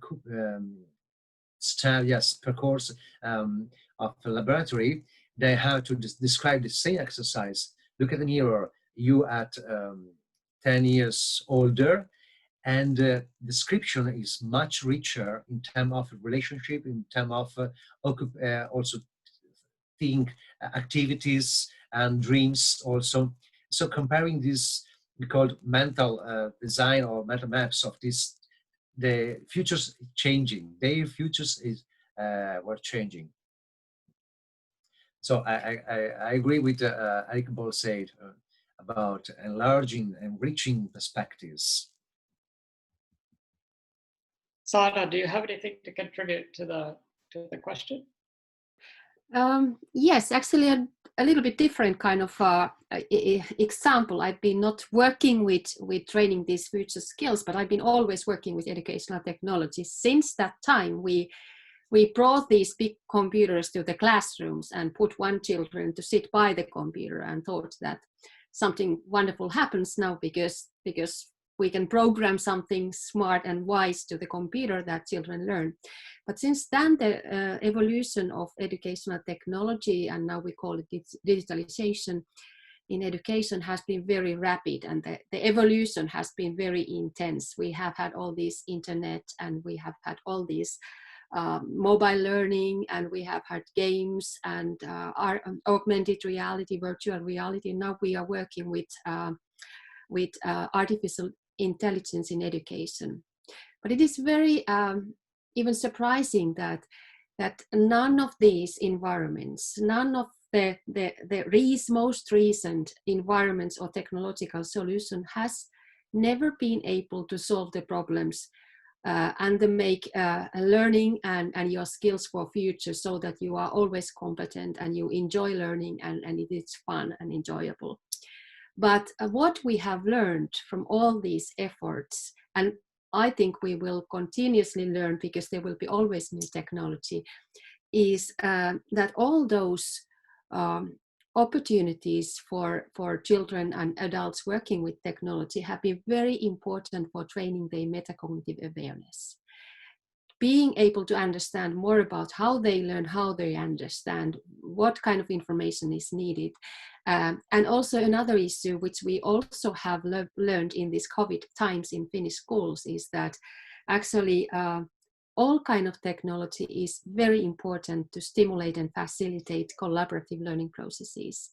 So my point here is that if we look at the future, it's important that we keep connections with technology, but that's never solution for us, or never solution for future. We need our interaction with these technologies. Fantastic. We have a little bit of time for the person who had raised their hand earlier. I think it was Kirsi. Yeah, Johanna asked about those outcomes of her students, so that's why I raised my hand. And what are the outcomes of Futures Guidance studies is, I can say straight away, 3 part of it. Actually, I'm at the moment making my PhD, and during these studies, I have enlarged my topic or my PhD team from very future-oriented way. So I'm designing professionals' future-proof learning, and I haven't had this before, this sustainable or future-proof mindset before these studies. I have a little, but now it's a very strongly, because this kind of study has been so inspirative way. And I also during this studies, I have ability or some kind of possibility to arrange a future workshops for our students at the university where I'm working at the moment, so that I can enlarge these kind of topics or future consciousness or futures thinking also within the students' mindset. So there are so many kind of outputs Johanna and Sari and all those teachers have provided us. So they really work. They are so strong methods and contents in it. So it is so inspiring, and you get us straight away the sustainable or future-proof mindset during these studies. Thank you. So now it's time to move on to our discussions. So thank you for your contribution, Kirsi, and thank you to our panelists. So at this moment, I'm going to describe how we're going to do these discussions. And then in about 5 minutes at 2:30, you will be automatically sent to a discussion room with some randomly selected individuals. This is your chance to discuss what you've just been hearing in our panel or from our panelists in whatever way you see fit. You can discuss freely, you can use whatever forms you wish, but we have a couple of tips for you. The first tip is please, if you're a person who talks a lot, please try to talk a little bit less. And if you're a person who doesn't talk very much, please try to talk more. And give everybody in your group a chance to speak. Also, when you first speak to your group, please say your name, organization, and location, just to help build some familiarity and friendliness. And your group discussion can go whichever direction you want. You probably have many questions or ideas already in your mind. We offer you this question as a starting point. What idea did you hear from the panel that you could use in your own work or context? Please do have a curiosity-driven and lively conversation. And I think you'll soon be departing to your group. We could actually get the discussion started sooner rather than later if the tech folks on our call will. Almost ready. Almost ready. Okay. So, yes, I guess. Can I maybe add one more thing then, Nick? Sure, go ahead. That I think, as we discussed also, collaboration is an important point that Sanna said, collaboration. I want to add here that I think in the field and the newness and the exploration here, that it's very great to see so many people of us also trying to cooperate, work together. You know, Teach the Future already has a lot of people in different places working on the topic, but we're also collaborating with Johanna and everybody. I think that's also the power for us to work together with so many to make and bring this forward. So I think that's something we should remember and try to aim for together. Thank you. That's a welcome statement at the end of this conversation. And indeed, like, we live in a world where competition is a myth, and everybody thinks that that's what we're doing, but really collective action and cooperative action is much more powerful and able to accomplish way more. So welcome comment.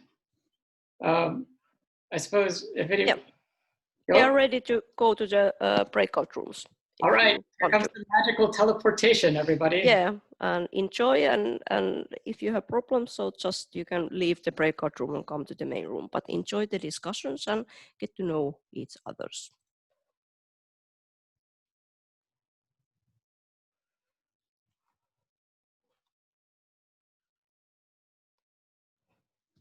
Here we go. Okay, everybody. Welcome back to our plenary wrap-up session. We're now going to have a little bit of a fun exercise.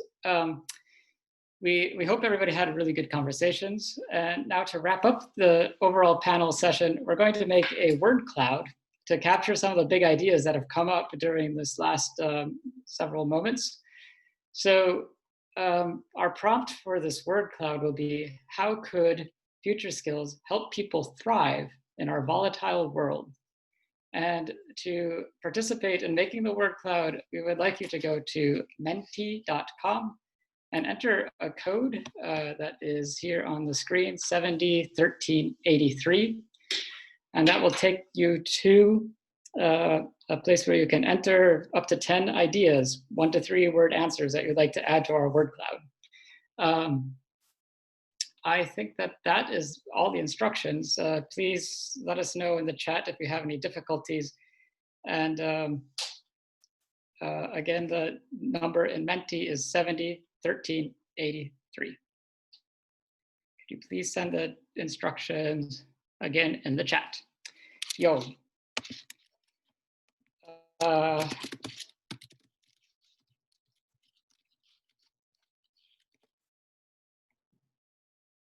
suppose, can I make that into a link?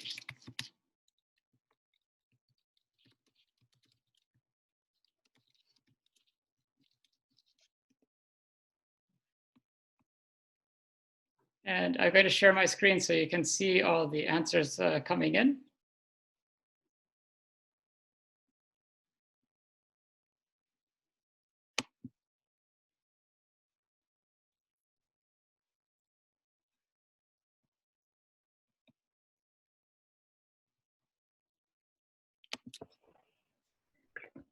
Maybe I could add, if you are finding, if you have any issues, you can also post your words in the chat.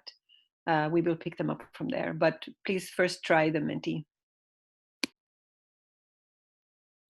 I see that we're getting a lot of good answers there. There we go. Definitely a big answer here. And panelists, you're welcome to note any observations you're making as these come in. Yeah, empowerment and empathy, creativity, possibilities, definitely becoming big. Somebody has put in sleep. That's an interesting one to me. I'd be curious to know more about what is meant by sleep. I'm gonna look very closely at some of these smaller ones. Relevance, making, embrace, see bias, flexible, enhancing cross-culturality.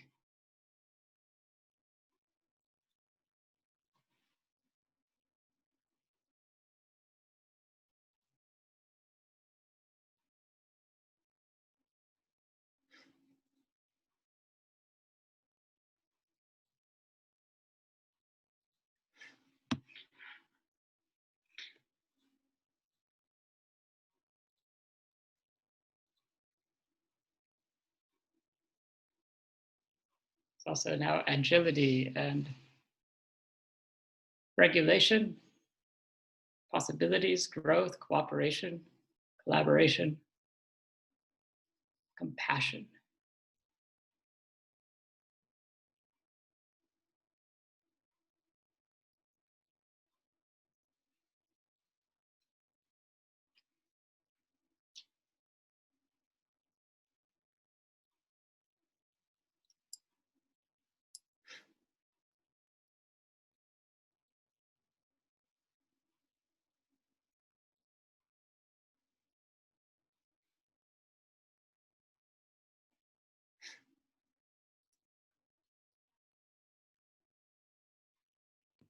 Nick, we have a question in the chat.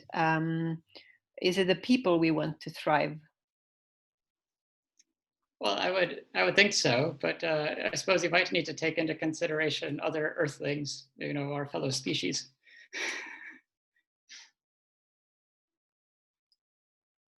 Yeah, that's a good point.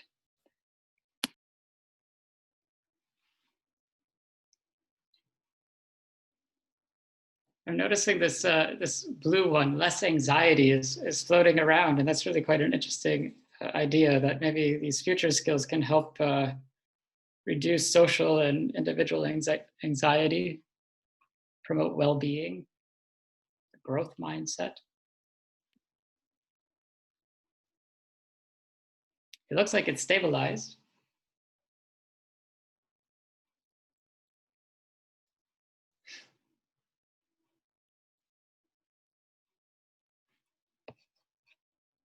And once you start looking at one specific word, it's interesting how less anxiety just keeps switching places.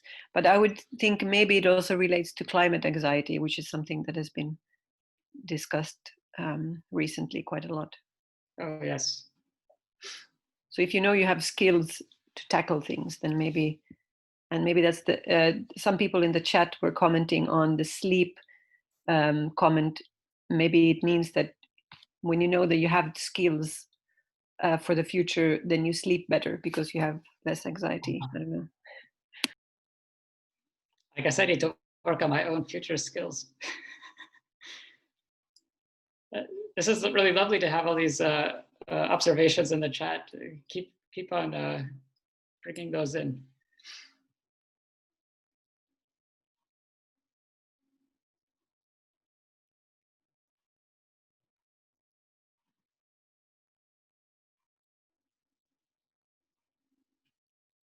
Well, this is quite a interesting word cloud, and I think it speaks to some of the value of the work that our panelists have been doing, and also the work that our participants are engaged in, and really really pleased with the quality of the discussions today, and really hope that everybody has had a good conversation in your groups. We have only a few more minutes left. If anybody would like to chat, comment, or if a panelist would like to say anything to a final remark, I invite that. I think seeing all this, it's inspiring, and I think it also, as it states there, it empowers and gives hope to all of us to continue what we're doing or trying to achieve. This is an inspirational effort together, and that hope and empowerment creates this positive energy that we're aiming for to deal with these challenging times ahead. So I hope we can continue doing this with all of us. Thank you, Erica.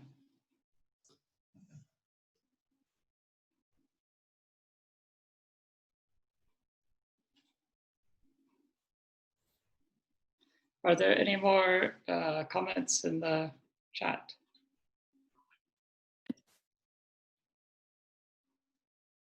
Yeah, I think it's people are discussing the words that are coming up. For example, Otto Takapais mentioned that maintaining hope and an optimistic view towards the future is crucial during these volatile and uncertain times. And actually, that makes me think of, do you remember the name? There's a recent master's thesis at the FFRC on hope. I found that the topic to be quite important, and the hope and futures thinking. Do you remember, Nick, who? Oh, I think that was Henna. Henna. Heinäjärvi, okay. Yes. So oh great, thank you, Otto. Otto has linked this. I think it's a very, well, it's at the center of our word cloud, so please check it out. Certainly, like how we are using futures drives what our hopes and fears are, and has a huge link to what kind of emotional reactions we have to our world, our environments.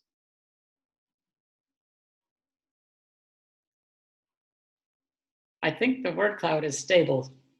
There it is, everybody. What a lovely output and outcome from this discussion. I'll hand it over to one of the moderators of the entire event today. What is next, and how shall people prepare? Thank you, Nick. We have one more request to speak from Usman Ali. Are you there? Yeah, it's just a comment that I wanted to just share out. So I just wanted to express the gratitude to all the organizers of this call and all the folks from the Finland Future Research Institute and everybody else. I've been personally a big, I'm right now based in the US, but I'm originally from Pakistan. I work here in San Francisco. I visited Finland, Tampere, Aalto, a lot of other amazing universities in October. I have been a big fan of Finnish people and all the work and the effort that is going into futures thinking. It is definitely very aspirational and sets the bar high for folks around the world. So big thanks to all of you guys. Thank you. Thank you very much, Usman Ali. So we are now approaching the end of the second part of our seminar. And at this point, I would like to thank you, Nick, for hosting this session. No problem. And special thank you for all our panelists. You had a very interesting conversation. It was a pleasure to listen to all your views. And based on the word cloud, you participants seem to have interesting discussions in your breakout groups. So before the third part of this seminar, we have a 15-minute break. And the program continues at 3:15 with Introduction to Futures Consciousness. And now I wish you all to have a refreshing break and we are looking forward of seeing you back in 15 minutes. So 15:15. And during this break, you also have the chance to take the Futures Consciousness test. I just posted the link on the chat, so you will find it here. And in 15 minutes, Sanna, Ahvenharju, and Matti, Minkkinen will tell you more about Futures Consciousness. So have a good break. Everybody, welcome back from the break. I hope you are loaded with new energy, since it is my great pleasure to welcome you all to the third part of our seminar, which is Introduction to Futures Consciousness. This part of the seminar is conducted by researchers Sanna Ahvenharju and Matti, Minkkinen, who are both researchers and doctoral students at Finland Futures Research Center at University of Turku. Sanna and Matti, you are welcome. The screen is yours. Hello, everyone. I am Sanna Ahvenharju from the Finland Futures Research Center, and this is my colleague. Hi, I'm Matti Minkkinen, also from Finland Futures Research Center. Let me still make sure that you can see our presentation. Is that visible to everybody? Looks nice, working out well. Great, thanks. We have problem seeing the chat at the moment, so Sari, tell us if there's something we should see. Okay, so we'll be introducing you today to our work on futures consciousness, and we have divided our presentation into 4 sections with Matti, and we'll be taking in turns. So I will start out by explaining a little bit what futures consciousness means, at least for us and in our work. And then Matti will tell you a little bit about the history of how we developed the concept and the test. And then I will discuss more about the 5 dimensions at the individual level and what does that mean in terms of personalities of persons. And then in the last section, Matti will talk about the applications of future concept of our concept and some other open questions that we have on that. So I will start out with what is futures consciousness. Futures consciousness is something that many futurists often talk about, and they mention in passing, but actually quite few have researched. You might be familiar with Tom Lombardo's books on future consciousness. He has a very holistic approach on future consciousness, thinking that it is a type of human wisdom. But other than his work, future consciousness has not been defined by many people, and it's often just mentioned in passing, expecting or assuming that if everybody just know what it means. And so a few years ago, we felt the need of that we need to get more serious about future consciousness, and we wanted to develop a simple definition which could actually be used for empirical research, because that was something that we found that we didn't have. And so what we came up with is this: the 5 dimensions of futures consciousness. We define that the futures consciousness consists of time perspective, agency beliefs, openness to alternatives, systems perception, and concern for others. What we think is that these 5 dimensions can actually be applied to many different things. They can be applied to individuals, organizations, even maybe cultures or nations. Don't know that yet. What we have studied until now is mostly about the individual perspective. Also, we have applied this concept on some very different types of research, like analyzing research reports or analyzing qualitative analysis of texts, but also we have used it as to develop this statistical analysis of individual psychological features. So until now we have been basically or mostly focusing on the individual level. And here is how we define it for individuals. So we think futures consciousness is the human capacity to understand, anticipate, prepare for, and embrace the future. It basically works in two ways. It allows us to project ourselves in the future and be ready to adapt to the future when it will become the present. But also it allows us to project potential futures so that and identify our ideal futures, and we can adapt our present actions to actually bring that about. In other words, futures consciousness, the way we see futures consciousness is that it describes human capacity to explore images of the future. It kind of taps into the tendencies and assumptions and biases and mindsets that influence the kinds of images that we are able to create, what we envision, and how do we react to them. So do we see the future as open or closed, fatalistic or free? Do we see it simple or complex? Is our relationship to it selfish or self-centered or unselfish? Or when we envision the future, how far do we actually look? What is important to notice here that though we use the word consciousness, we are not claiming that futures consciousness actually would be like some kind of a specific form of consciousness in terms of like a neuropsychological definition. The way we use the term is more similar to like terms like future future awareness, or in some cases even future thinking. However, we do not mean it as a certain or awareness of any certain image of, or scenario of a future. So a future conscious person does not have to be aware of certain future trends, for example.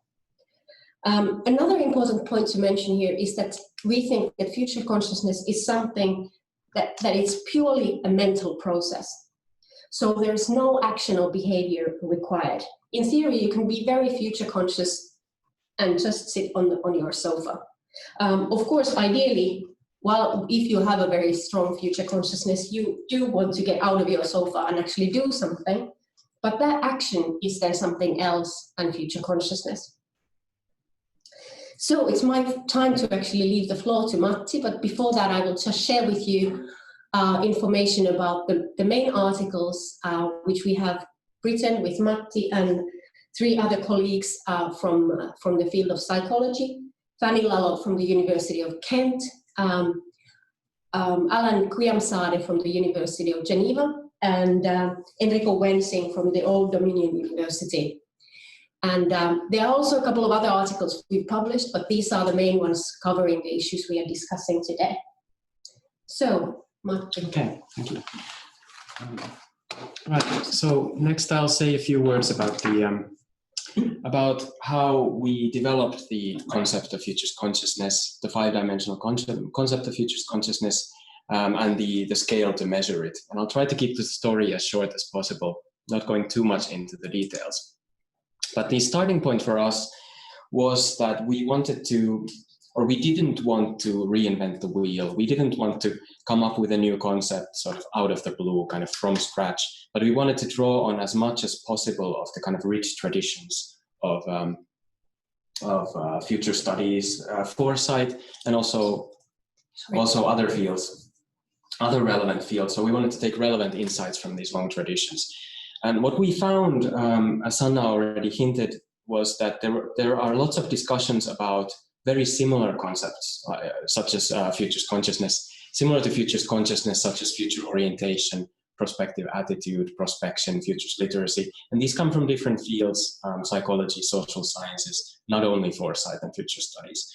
But what we took from those many definitions and many concepts, we were trying to find measurable dimensions, which the cloud here represents, that there's a large set of dimensions, sort of analytically separate elements of these different concepts that could be measured as attributes of actors, of individuals, and potentially organizations, and so And then taking that long list, we condensed it into the 5 dimensions of futures consciousness, trying to synthesize that that long list of measurable dimensions into something that's a little bit more easily kind of digestible. And then we came up with the 5 that Sanna talked about: time, perspective, agency, beliefs, openness to alternatives, systems perception, and concern for others.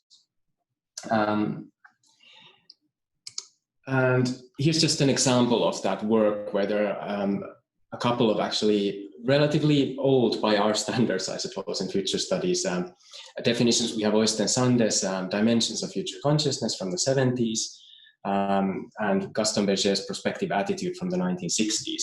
And the top ones, length and looking far away in this context, refer to they have to do with time perspective, basically how far into the future we are looking. The second one's level of interest.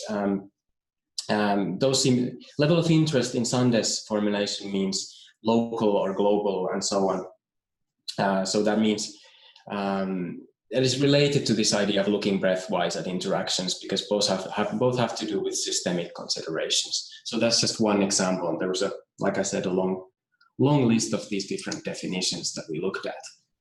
And then after this kind of conceptual work, this kind of work based on literature, we developed this psychometric scale in 5 steps, which are roughly identified here. And the concept of a psychometric scale can seem a bit kind of technical, but I think in everyday language we would refer to them more or less as psychological tests. If there are any psychologists in the audience, I apologize for inaccuracy, but basically we developed a psychological test to measure futures consciousness on the individual level. So the scale is meant to be kind of the measure of a variable in a reliable and valid way by using multiple questions. The end result includes 20 questions, but we began with a very long list of questions. We had 160 questions in the beginning. And throughout the whole process, we had more than 1,500 people who answered this questionnaire during this process. And then through factor analysis and statistical analyses, we were able to condense it into the 20 questions, which for us, at least, and according to the statistics that we've done, provide a kind of adequate and valid measure of something that we call futures consciousness. And of course, we can't have too many questions for practical reasons, so that was helpful there. We have the test in 3 languages, and it's been validated in 3 languages: English, French, and Finnish. For now, we hope to have more translations in the future. And those of you who answered the test, first of all, thank you for answering, and we hope it was useful for you. And but those who answered saw that there were more than 20 questions, so we are still testing new questions. And this is normal development work for psychometric scale. So in a way, we're still trying to refine the scale and make it work better. Very briefly, what the scale then measures, I would just like to emphasize that for us, even though we are measuring individuals' tendencies and capacities, we want to emphasize that futures consciousness for us is something that can be developed with practice, through learning, with kind of intentional work. So we don't want to talk about it as something that you're just born with and then you have to sort of live with it. But instead, it is something that can be developed, but it takes work. It doesn't happen, or it probably doesn't happen automatically for most people. It's quite a complex concept. It includes cognitive aspects, emotional aspects, motivational aspects. But as Sanna said, it doesn't include behavior or action as such. We wanted to make that distinction because we want this concept to, for instance, predict behavior or explain behavior, or we want to kind of study how it influences behavior, but behavior is not included in the concept itself. And I think Sanna already covered this aspect, that futures consciousness doesn't mean consciousness of particular images of the future or trends, but it means this more general capacity or set of capacities. Okay, it's my turn, I guess. Yes. All right, so I will discuss a little bit more about the psychological aspects of these 5 dimensions and what do they actually mean for individuals when you apply them at the individual level.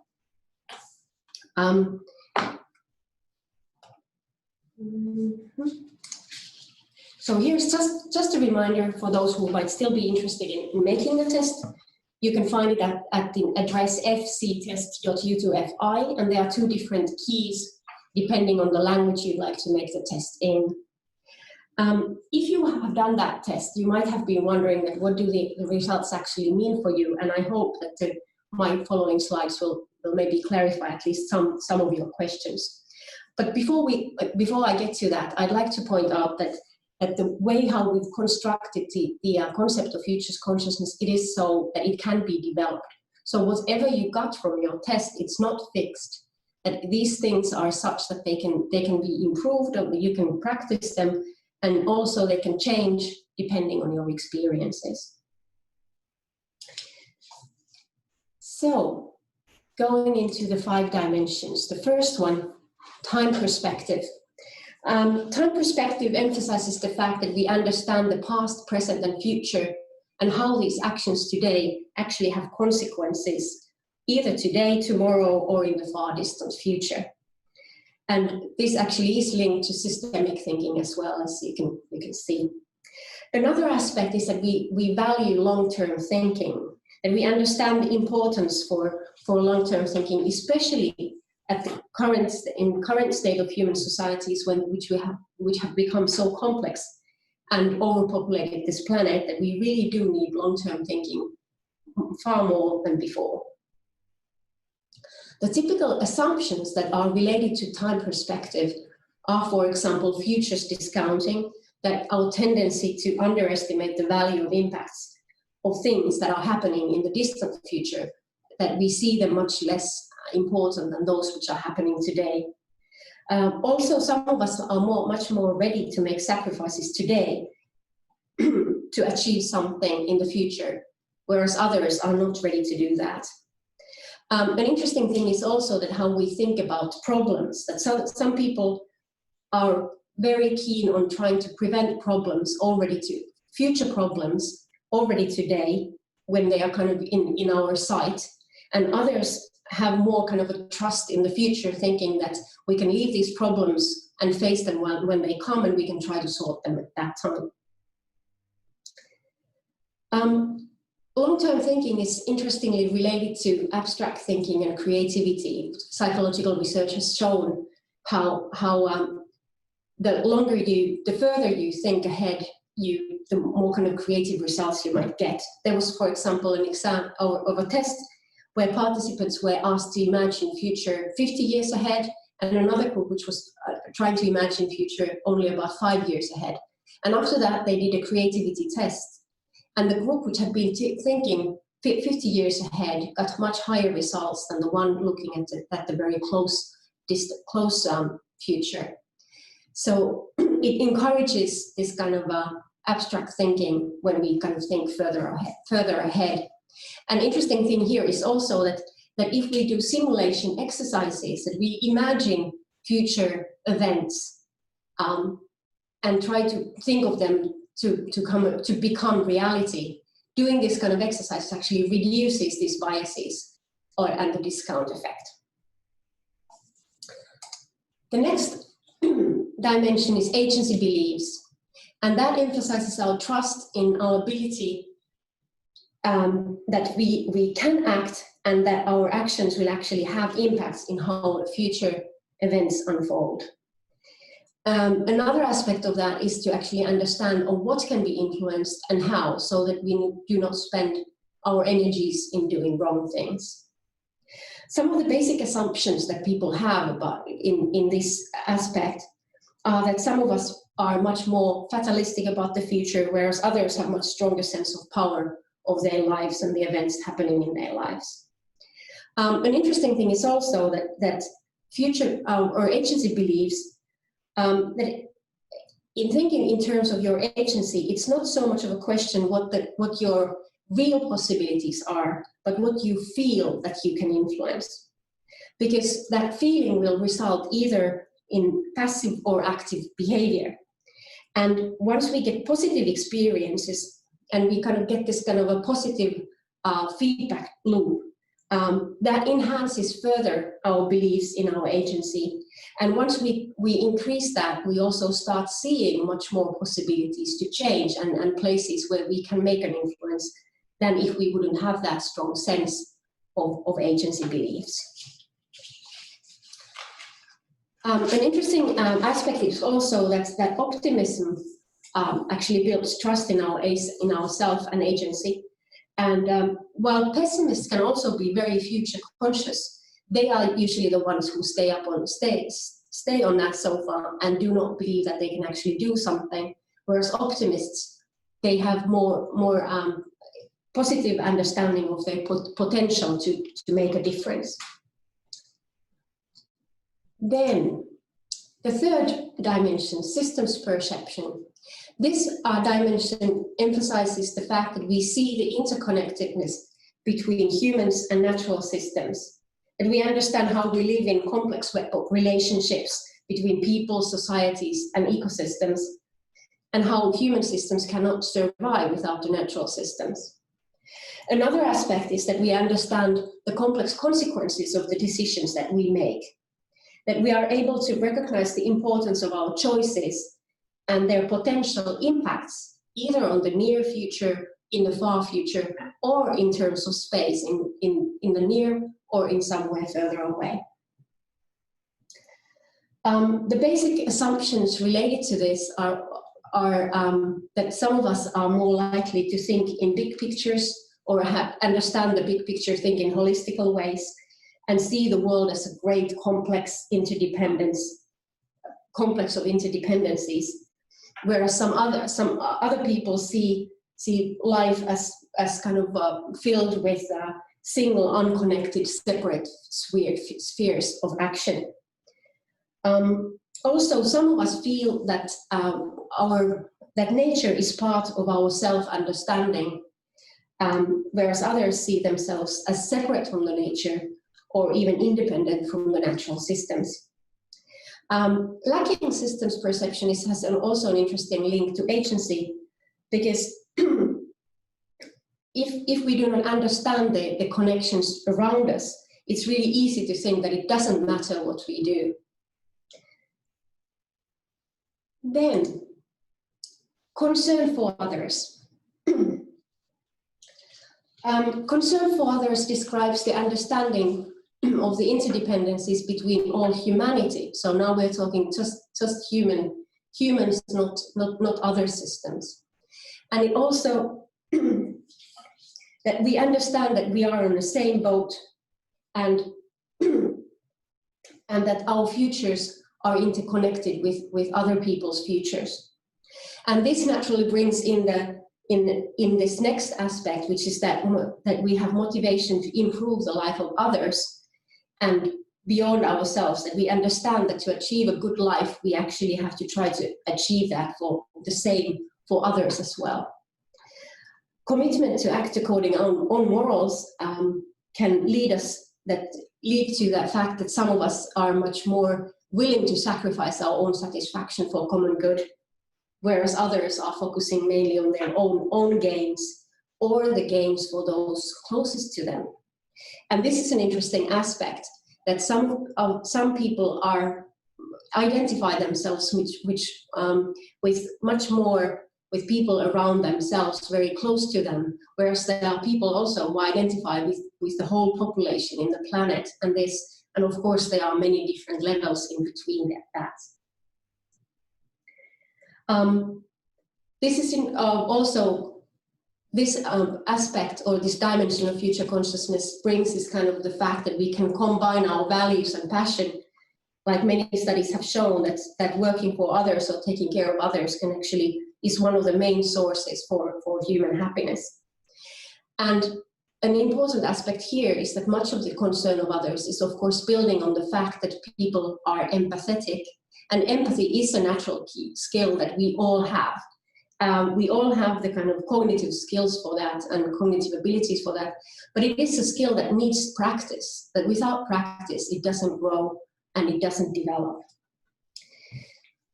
So the final aspect, openness to alternatives. Openness to alternatives refers to critical evaluation of alternatives and questioning established truths so that we keep our minds open and our attitudes open to learn new things. And this in turn helps us to see future possibilities broadly and innovatively. Some of the basic assumptions here are related to our attitudes towards change. Some of us are more likely to see change as threats, whereas others see them as opportunities. And those who see them as threats are more likely to feel unknown and uncertain futures as frightening, and deal with such questions might make them insecure, worried, or even in the worst case, they just close their minds and things that say that things are not possible or they do not want to discuss them. But then there are others who enjoy thinking of new options and alternatives and who have much higher tolerance for dealing with these unknown issues, and they get energy and strength from looking at different opportunities. This is very strongly linked to creativity and curiosity. And like I said already earlier, creativity is something that can be developed. It's not just something that you have or don't have. An interesting point here is also the existence bias, that the fact that most people are actually not interested or curious about new things. Research in psychology has identified that many of us prefer the old and familiar, even if we know that the new one would be better. And this again has been found to change if we do this kind of a simulation practices I mentioned earlier. So just a couple of points. What can we learn from this, or what can we kind of take out from this? I think the main point here is that we should accept that we have different ways of exploring the future, and we should plan and build on these differences when carrying out future processes. And we should be aware that some people have challenges and they have different personalities or different approaches, and we should take this into account to make sure that the futures processes take into account that for some people participation in different types of discussions can be difficult. We also should try to support individuals to develop their future consciousness through these processes by using different methods. And third point is that we should try to include people with different futures profiles, because it's easy to just build futures processes with like-minded people, and we should be looking for those people who are not like-minded and that would have the most variety. And finally, we should utilize simulations and other types of mind games and look for more of these types of exercises so that we can actually get people out from their basic mindsets. So I will give the floor to Matti but I will have a small advertisement here still. So we have developed at the FFRC this database for researchers and practitioners to run these futures consciousness tests for their students, for their classes, for their clients, for their colleagues, for their research projects, or whoever they are interested in. This database, you can find it at this database has just opened for testing, so but if you want to learn more about it, you can find it in this address, futuresconsciousness.utu.fi. UTU is for University of Turku, FI, Finland. And you can find out more in that address, or you can contact myself or Matti about it. So please, Matti. Okay. Yeah, just at the very end, or to end this presentation, I'll say something very briefly about applications and perhaps a little bit about open questions, but we want to leave time for discussion, so perhaps we won't go into them too much because we probably have open questions from the participants that we can then discuss. But first about the applications, this question, what can we use it for? In a way, kind of the so what question. Okay, we have this concept, we have this measure. There are probably more, but here are a few different uses for the for the futures consciousness concept and measure, first of all, this kind of educational use, that for instance, the futures consciousness concept, the 5 dimensions, can be used to structure future education courses as a kind of framework for planning the course structure. So for instance, having some content, something about time perspective, something about agency, beliefs, about systems perception, and so on. And in fact, it has already been used like this in a couple of cases. But also in the educational context, the futures consciousness scale, the test, can be used as a kind of tool to spur and kind of promote discussion in class about futures issues. So it can be used as this kind of tool to make people reflect on their assumptions and about themselves in relation to futures. The second thing about impact assessment, the test could be used as a kind of impact assessment of futures courses, processes, futures exercises. So in that case, it can be used as a kind of before and after sort of tool, that before an exercise or a process, futures consciousness is measured, and then after the process, the measure is repeated to see whether there has been any change. And then, of course, there can be all sorts of intervening factors also, but perhaps that tells something about whether those processes actually impact people's futures consciousness and futures thinking. About research, there are many different research scenarios, which we won't go into here too much, but just different types of research, like quantitative research. We could look for correlations, different kind of models thinking about what futures consciousness predicts, what it could explain, what is it linked with, that kind of things. What kind of behavior, for instance, what kind of attitudes. But also more qualitative research or mixed methods research. In qualitative research, then the 5 dimensions could be used, for instance, as categories for content analysis, for instance, for looking at kind of future-oriented texts and thinking about time and agency and so on based on those texts. But then I would also like to mention actually something that Sanna already brought up, this issue of kind of building diverse foresight teams and futures, having diverse people in futures processes and foresight teams and so on. So that's also one use for this tool that was already mentioned, so the scale and sort of the kind of people's combination of those dimensions, how they exhibit each dimension could kind of show that what kind of different combinations of people you would want in an exercise. Since the topic today is on future skills in a volatile world, let's just say a little bit about future skills.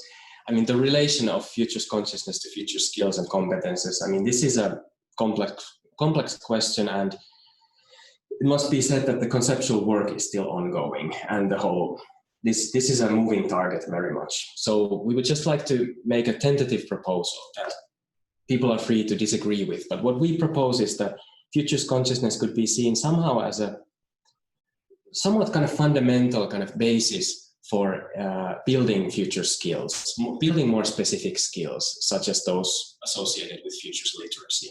So futures consciousness is not a skill or a set of skills as such, but it's something kind of on the basis of which, kind of metaphorically thinking, we can think of it as kind of building blocks for more advanced or higher level future skills. So kind of the blocks that can then be used intentionally to further futures thinking and future skills. Okay, to have time for discussion, I won't go too much into the questions for future research. Let's just say that there are many, for us as researchers, there's always many different questions that we still spend a lot of time researching. Perhaps the bigger ones, of course, the first one is a huge question.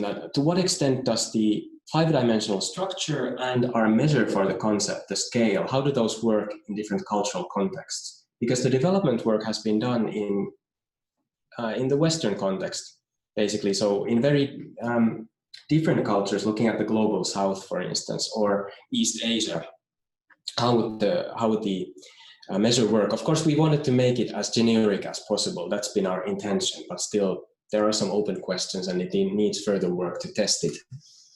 And perhaps the last one is also one of the bigger ones, because then it leads to this, or the last one is the question of futures consciousness on the sort of collective level, cultural, socio-cultural level, as a kind of feature or attribute of groups, organizations, perhaps whole societies or cultures. So that, of course, brings a whole new level of complexity that we haven't really dealt with yet in our work. But it is an intriguing question that could, for instance, organizations be measured as kind of units, their future consciousness, and how we would go about doing that.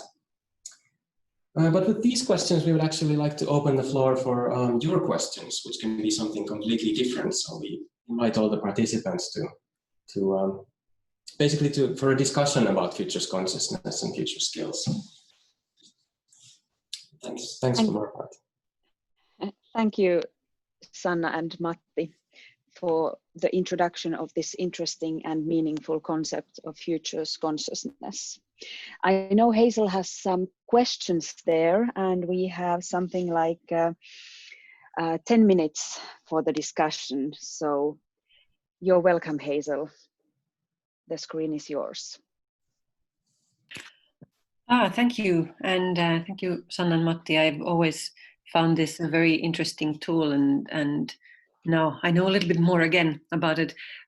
We have some questions, but then you also mentioned that you wanted to also open up a discussion. So I think maybe we'll pick something from the chat, and then also if someone has a comment, you can raise your hand in the participants section. But yes, so many interesting questions. Some are very specific and some are general, so it's a hard thing to pick. But maybe there was some questions on really practical levels. For example, how and in which context would you like to see the test used in the future? You mentioned some of the uses already. And then also, if, for example, organizations could use these and they notice that on a team there are people with different strengths or strengths in different domains, what are some practical ways to sort of start from a constructive point to collaborate, for example? How to use everyone's strengths best? Sorry, it was long questions, but the first one. Yeah, I'm still writing the questions. Many aspects to it. Yeah. So the first one is just in which context would you like to see the tests used in the future? And the second one was if you use them on teams with people with different strengths. Yeah, I think Sanna might have more on this, so I won't dwell on them too much. But in which context, I can bring up one context that I'm personally very interested in is this idea of foresight systems. This idea that we not only do we have, we have foresight processes, we have different companies, public organizations, ministries, and so on doing foresight. But we also, they can be linked to one another in what we can call a foresight system. So it would be interesting to see for instance, futures consciousness sort of explored as an aspect of foresight systems. So how do different kinds of organizations with different focuses and different kinds of people within that system work together? I know that's not a very practical answer yet, but. Yeah, I was just thinking, I could think of so many things I'd like to test. If I had the resources, I could make so many test projects that I could think of. Well, one of the aspects what I do like a lot of what I have seen being used very kind of in a very positive way is to use it in education with students in different classes, for example, that use it as a kind of a not in a way that, okay, make the test and this is your result and now we shall all evaluate how you are, but more in a way that take the test and reflect on it. What were the questions like? What did you think of them? What do you think of the results? So that it's kind of a more kind of a discussion with the test rather than kind of saying how people are. And I found that really useful. But also, personally, I would really like to see that test used in, well, I would like to gather data like more from the general public in many different countries, for example, to be able to see differences. And Okay, yes. Sorry, I got a note here. So to measure differences between cultures, for example, would be really, really interesting. And the third aspect, what I would really like to see, or what I know that this has already been used, but it's still under kind of process, is to use the test kind of for impact assessment. So testing, for example, in our school, we have courses of futures courses for all students in the Turku School of Economics. And having this kind of a test before and after to show that if there is an impact, that would be really interesting. I had a note, and this is actually something that we had thought of. There is Sari, we've made a short poll to those people who make the test. So you can see if Sari will open the poll, there are 2 questions we'd like to ask from those people who have actually made the test. So we would be glad to see your responses. But while people are responding to that, I guess we can go on with the questions. Was there something we didn't yet respond to? Practical ways to collaborate and use everyone's strengths. Yes. For that. Sorry, I need to rephrase. I think the question was actually the other way around. How can we build and support teams with the diverse futures profiles? I guess maybe this could be used in HR or something when they're looking to build a team.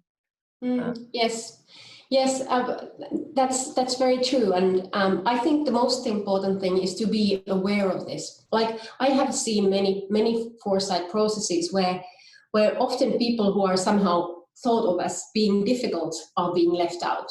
And they might be those ones who are, for example, who have the really high openness for alternatives, who might actually seem quite extravagant, but they might have views which we just others don't think of. So that awareness would be the first thing, and of course having some kind of further tools would be nice. But for the moment, I do not know how to do that in practice. And I guess one of the big questions there is to what extent and when should we just work with the strengths that people already have, and when we should think about building them and improving them, and how and on what time scale. Yes. Well, I do see them as being like a processes that kind of co-evolve at the same time. Yeah. Were there other questions, Hazel? Yes, so many, and we have 4 minutes, but one actually very specific. So Nick Balcombe-Raleigh asked, are the questions in the test concerned with systems coming from system science or complex system science? They actually do come from psychology, social psychology, and how social systems thinking has been studied in social psychology, and in health, especially in the health sector and nursing science. So that's where I think most of the questions we have. Yeah, and we are, particularly for the systems dimension, we are still testing some new questions that are not part of the sort of validated scale yet. Yeah, yes, this is an important point, that they actually, there were some, in the test results at the moment, the questions about systems, understanding the relationship between nature and yourself has been very emphasized, and we are actually looking into developing this scale further, and maybe including more kind of generic questions about systems thinking, which are actually now included in this test that was just there, but it's not included in the results yet. Okay, there are 27 responses. At least until now, results have been exactly what I expected for 30%, partly what I expected to 52%. I'm glad to see that only 4 thought that results were not at all what they expected, and nobody got very weird results. Oh, that's nice. That actually 61% said that it made you realize something about yourself. That's really nice. And only 10 were thinking that tests are useless. That's something I occasionally think myself. They're definitely, they have limited uses. I mean, they have certain uses, but they're not. Yes. They're not useful for they everything. Are not, yeah, they're not absolute. Okay, we'll keep that going. Was there still something, or how should we proceed, Hazel? We still have a minute. Yes, well, we have a minute, and something that I was going to ask, and then someone asked something similar. Vanessa Karstens wanted to know if you've noticed any specific trends. She's mentioning the geographies, across geographies or languages where you have conducted these tests and research. And I would have also add, like anything else, any sort of, did you notice some correlations between, maybe you have some background information that you know about people? And can you think of something? Because I think the thing is that we have, I don't remember if it was mentioned, but the test has now, until now, been basically being tested in French-speaking Switzerland and France, in Finland, and in US. And so these, in terms of culture, are quite similar compared to many other cultures in the world. So I don't remember we would have noticed anything specific yet. But I have to say that the data we have gathered is not yet enough to be able to say that. So we hope to be able to gather more data to actually to kind of see and find out these kind of potential differences. Can you think of, Matti, something that we would have come up with, or something we would have paid attention to? Well, it's not about geography or language or culture as such, but there was maybe it's related to this. There was something about gender and about age. Wasn't it that on average, yes. I can't remember how large the difference was, but on average, the older people were the more futures conscious they tended to be, at least to some extent, and women had a little bit higher futures consciousness on average thus far, what we've tested. Yes, that's true. But we haven't explained these correlations yet. Yeah. Well, great. Thank you so much. This is so interesting. And maybe I need to retake. I did my tests actually maybe 2 years ago, and now I want to do it again. But thank you both, both for your presentation. And I think Jukka, what am I saying? JUHA KASKINEN. Maybe I need a break also. JUHA KASKINEN has a few words. Yes, thanks so much. Hazel, can I send just one more thing? I can see that in the chat there are people who are interested in testing this. So just please do get in contact with us. Go and have a look at the website and get in contact with us. Yeah. Thank you. Thanks. Thank you, Sanna and Matti. And thank you, Hazel, and all the participants for excellent questions and discussion. The closing words and remarks of this event will now be given by Director JUHA KASKINEN from the Finland Futures Research Center. JUHA, you're welcome. Hi, everyone. Yeah, luckily somebody put the slides on. Okay, it has been an interesting afternoon. I almost forgot to eat lunch. So there's a lot of things that, of course, I could say and in a way raise up, but it has been a really interesting and in a way challenging discussion in the afternoon. Definitely one of the things that in a way that I agree and was raised many times is that we probably need some sort of general skills in which the futures thinking is one, because the societies we are living in are, as we know, really complex. They are interconnected, so we have to, in a way, in order to increase our understanding how the system works, so we must have these general interconnective ideas how it works, and when we think about the future of society, so definitely there's a need for futures thinking and therefore for your futures education. So because we have the things like sustainability, now the biodiversity problematics is rising, we are talking about responsibility in organizations, carbon positive societies, organizations, communities and cities and so on. So there is a challenge is that the future's thinking is and education is needed definitely. And then there was a point that in the discussion after the panel session about hope, and that was quite interesting. So I think with futures thinking and futures education, we in a way can make us to see positive possibilities perhaps better than before. And we can create hope in this vulnerable situation. COVID-19 is only one example. So we have other vulnerabilities in our society. So definitely, again, this is how would I say, a drive that in a way help us to in a way give futures thinking to whole society. So education and training is a tool for creating hope. So, but there are many other things. So I won't go through them all, but I go to the things that what is happening next. Could we in a way take the next slide? So the things will not end. So this is a continuous process.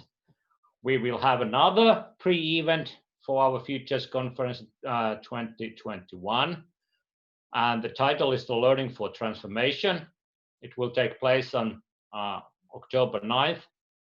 So please follow the website. And of course, we will inform you all about the content and practicalities of this pre-event. And of course, we are all waiting for 2021. Sorry, when we have the Learning Futures of Learning Conference, hopefully, on 7th and 9th of June 2021. It will take place in Helsinki, hopefully. And after the experience we have had during this spring, I would guess that the program will be a little bit different than we in a way planned before.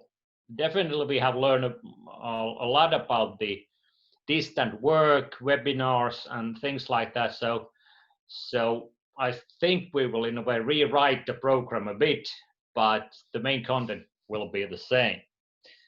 So I welcome you all to these events.